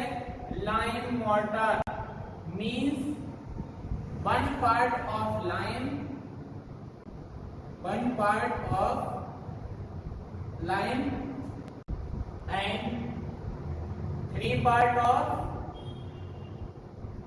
sand। इसकी हेल्प से आपने क्या किया? ब्रैकेट्स को रेडी किया। After 21 days curing, next point में क्या बोल रहा हूं? आफ्टर 21 days आपने after 21 days curing, clear, the strength shall not be less than 0.65 MPa। इसकी स्ट्रेंथ 0.65 MPa से कम नहीं आना चाहिए। तो एक अच्छा यहाँ पे टेंसाइल स्ट्रेंथ का साइन आपको मिलता है। नेक्स्ट आता है यहाँ पे कंप्रेसिव स्ट्रेंथ। क्लियर? अब कंप्रेसिव स्ट्रेंथ में क्या करना देख लो, अभी दिखा रहा हूं 1:3 का ही आपको लाइन मोर्टार यूज करना है, लेकिन कंप्रेसिव स्ट्रेंथ के लिए आपको बनाना पड़ता है क्यूब। तो या तो आप 50 mm का क्यूब बनाओगे या फिर आप 75 mm का क्यूब बनाओगे। क्लियर? आप क्या करोगे? या तो आप 50 mm का क्यूब बनाओगे या फिर 75 mm का आप यहाँ पे क्यूब बनाओगे। आफ्टर 21 days क्यूरिंग, 21 दिन की क्यूरिंग करने के बाद जब आप इसको यूनिवर्सल टेस्टिंग मशीन में टेस्ट करोगे तो स्ट्रेंथ कौन सी, compressive strength should not be less than 3.5 MPa, 3.5 MPa, that is the mega pascal. और मेगा पास्कल किसके बराबर होता है, न्यूटन पर mm स्क्वायर के बराबर होता है। ठीक है, कंफ्यूज मत होना, 3.5 न्यूटन पर mm स्क्वायर में बोलूं या फिर 3.5 MPa बोलूं, क्लियर, ये बराबर है दोनों यूनिट्स। ठीक है, तो ये आपकी कंप्रेसिव स्ट्रेंथ का टेस्ट हो गया है। अब इंडियन स्टैंडर्ड 1624 जो आपका होता है, 1624 जो आपका इंडियन स्टैंडर्ड है, IS 1624, इसने कुछ और टेस्ट बोले, जैसे विजुअल टेस्ट आपका होता है। विजुअल टेस्ट मतलब क्या, देखते हैं कि जैसे आपने अभी टाइप ऑफ द लाइन पढ़े थे, उसमें आपने क्या पढ़ा था, कलर पढ़ा था, क्लियर। तो अगर आपसे कोई बोले that is pure white indicate, clear, अगर आपने देखा कि प्योर व्हाइट कलर है, अगर प्योर व्हाइट कलर है तो फेट लाइन है, अगर ग्रेसियस व्हाइट आपका कलर आ रहा है तो आपका कौन सा है, हाइड्रोलिक लाइन है, और अगर मडी व्हाइट कलर आ रहा है दैट इज पुअर लाइन है। तो विजुअल टेस्ट में आप यहाँ पे कलर को फाइंड आउट करते हो। नेक्स्ट आता है आपका यहाँ पे केमिकल टेस्ट, और केमिकल टेस्ट में आप सीमेंटेशन वैल्यू को फाइंड आउट करते हो और हाइड्रोलिक प्रॉपर्टी को यहाँ पे आप फाइंड आउट करते हो। क्या करते हो, सीमेंटेशन वैल्यू को आप फाइंड आउट करते हो। तो सीमेंटेशन वैल्यू अपन अभी इसका फॉर्मूला लिख लेते हैं, पहले ये दो टेस्ट आप लिख लो, लिखना टेस्ट फॉर लाइन में लिखना सबसे पहले, test are made to determine various property, test are made to determine various properties like adhesiveness, comma workability, comma tensile strength, comma tensile strength, comma compressive strength, comma compressive strength, clear. तो यहाँ पे ये property find out आपको line की करना है, तो आपको यहाँ पे टेस्ट करना है। पहला यहाँ पे टेस्ट लिखना, ज्यादा डिटेल में नहीं लिखेंगे, जो इंपोर्टेंट है वही लिखेंगे। लिखना in tensile strength of 25 mm by 25 mm, 25 mm by 25 mm, brackets of 1:3 lime mortar prepared, comma after 21 days curing, the tensile strength shall not be less than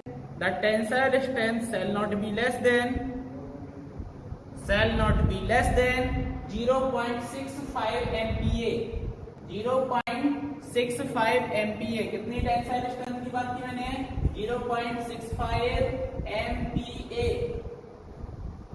0.65 MPa। Next point यहां पे लिखना, compressive strength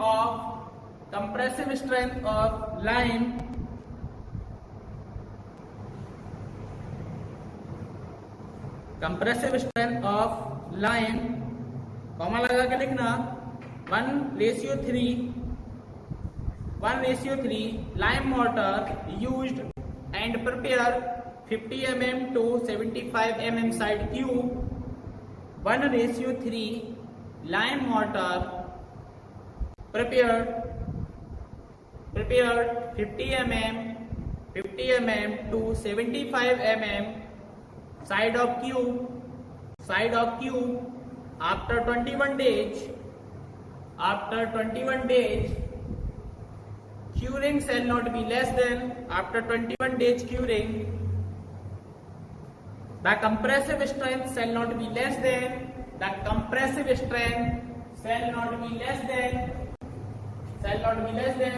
3.5 MPa, 3.5 MPa। Next लिखना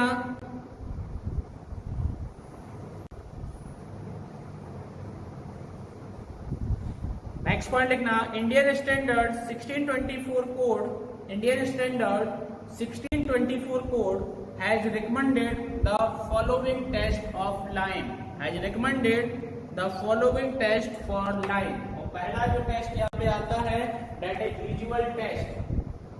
पहला test जो है यहाँ पे visual test.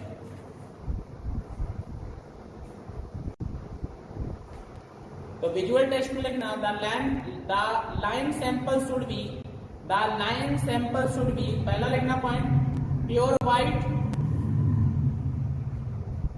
The line sample should B pure white indicate fat और प्योर लाइन इंडिकेट फैट और pure lime. Next dirty white colour indicate the presence of impurity। dirty white color ये क्या इंडिकेट करेगा? Indicate presence of impurities।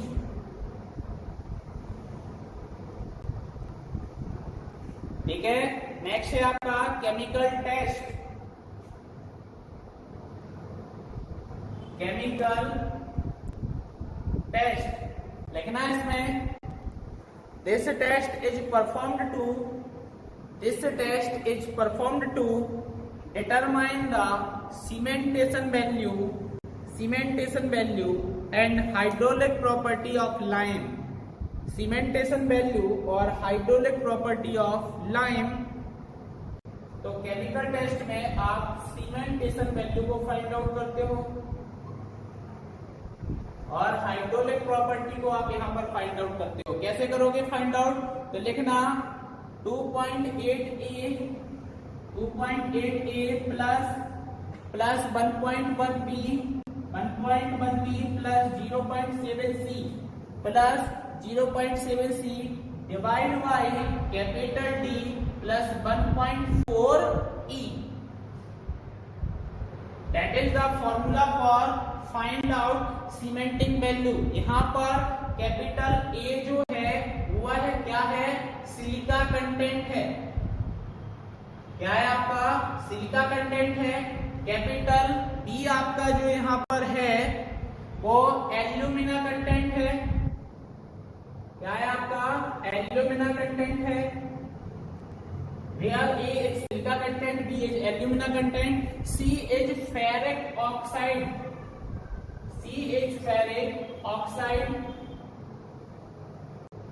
Next D is lime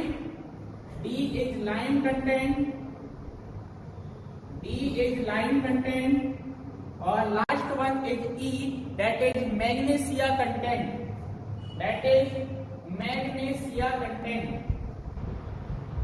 ठीक है। तो ये आपका सीमेंटेशन वैल्यू को फाइंड आउट करने के लिए है। क्लियर? अब आपको पता है लाइन की वजह से क्या क्रिएट होती थी? साउंडनेस की हम बात करते हैं। तो लाइन के लिए साउंडनेस हम फाइंड कर चुके हैं बाय यूजिंग ली चैटेलियर टेस्ट। तो वो सिमिलरली है तो आप डायरेक्टली लिख लेना। साउंडनेस टेस्ट अगर हम करते हैं तो find the disintegration of line sample. Clear? Soundness हम किस लिए फाइंड आउट कर रहे हैं? Disintegration of line sample. Clear?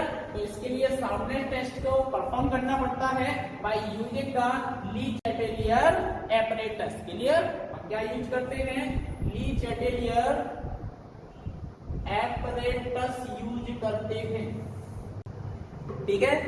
तो ये साउंडनेस में आप लिख लेना this test is perform to find disintegration of line sample by using Le Chatelier apparatus. ये आपका हो गया है soundness test.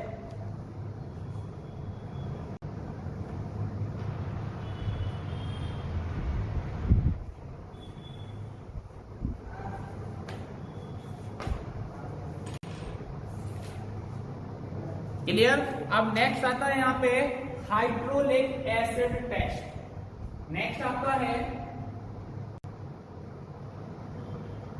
Hydraulic acid test. तो जो अभी आपने इंडियन स्टैंडर्ड क्या पढ़े हैं, स्पेसिफिकेशन, उसमें आपने क्लास पढ़ी है, क्लास A2 क्लास E पढ़ी है, तो वही क्लास लाइन की क्लास को डिफाइन करने के लिए हम हाइड्रोलिक एसिड टेस्ट को परफॉर्म करते हैं। तो पहला पॉइंट इसमें लिखना, this test is performed to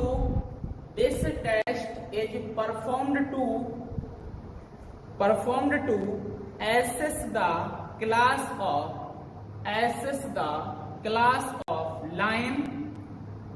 the class of lime and its carbonate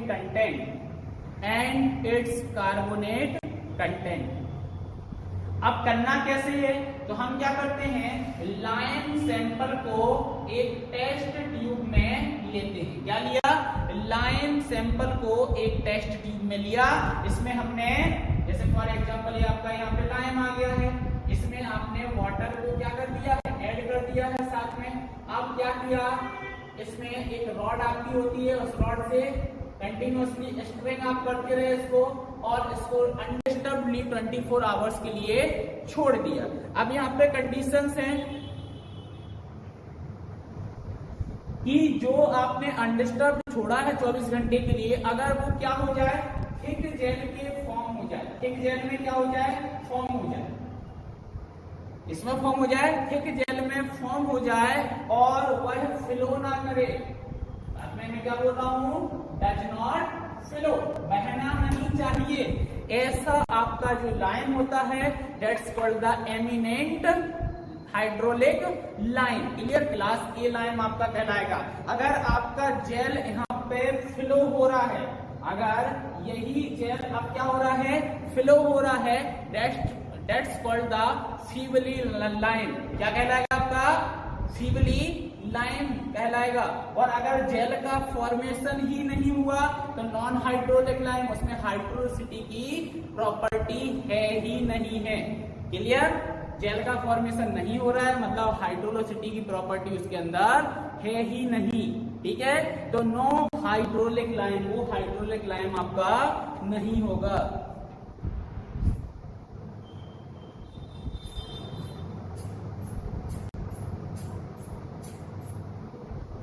देखो हाइड्रोलिक एसिड टेस्ट को मैं क्या बोल रहा हूं आपको,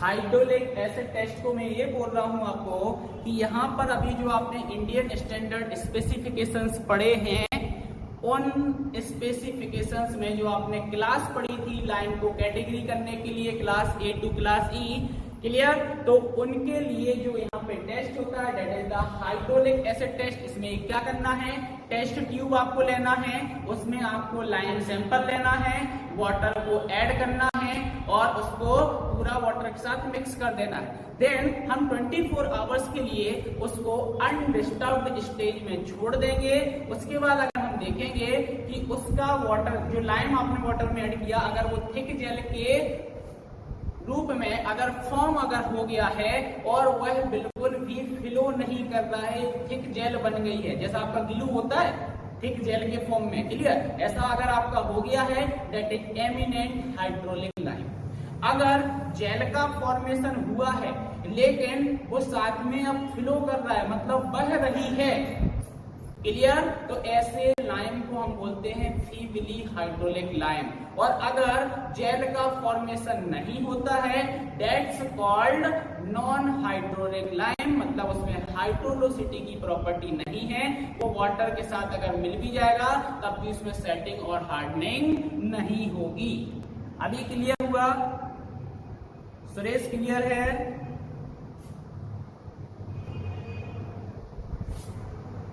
अभी क्लियर है आपको hydraulic acid test?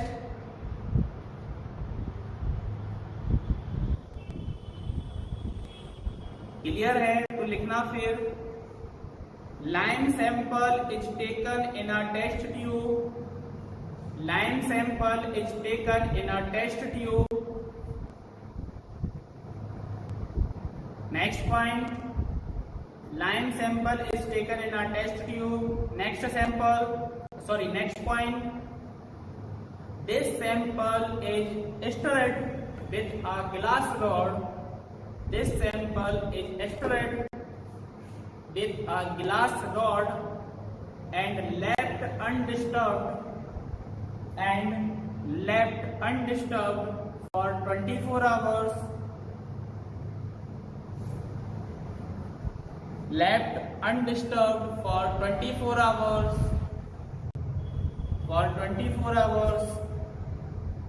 Next point, formation of a thick gel. Next point है formation of a thick gel which does not flow is an indicate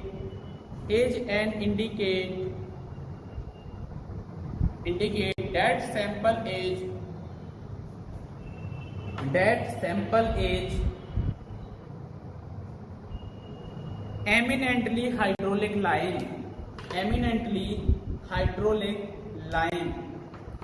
Next point लिखना,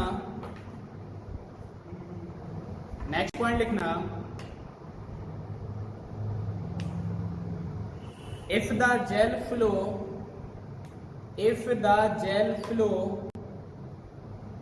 the sample is feebly hydraulic line.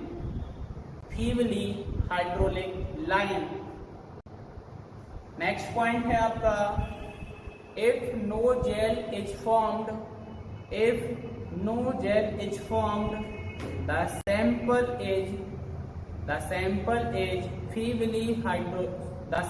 is non-hydraulic line. Bracket में लिखना चाहो तो लिख लेना no हाइड्रोलोसिटी property.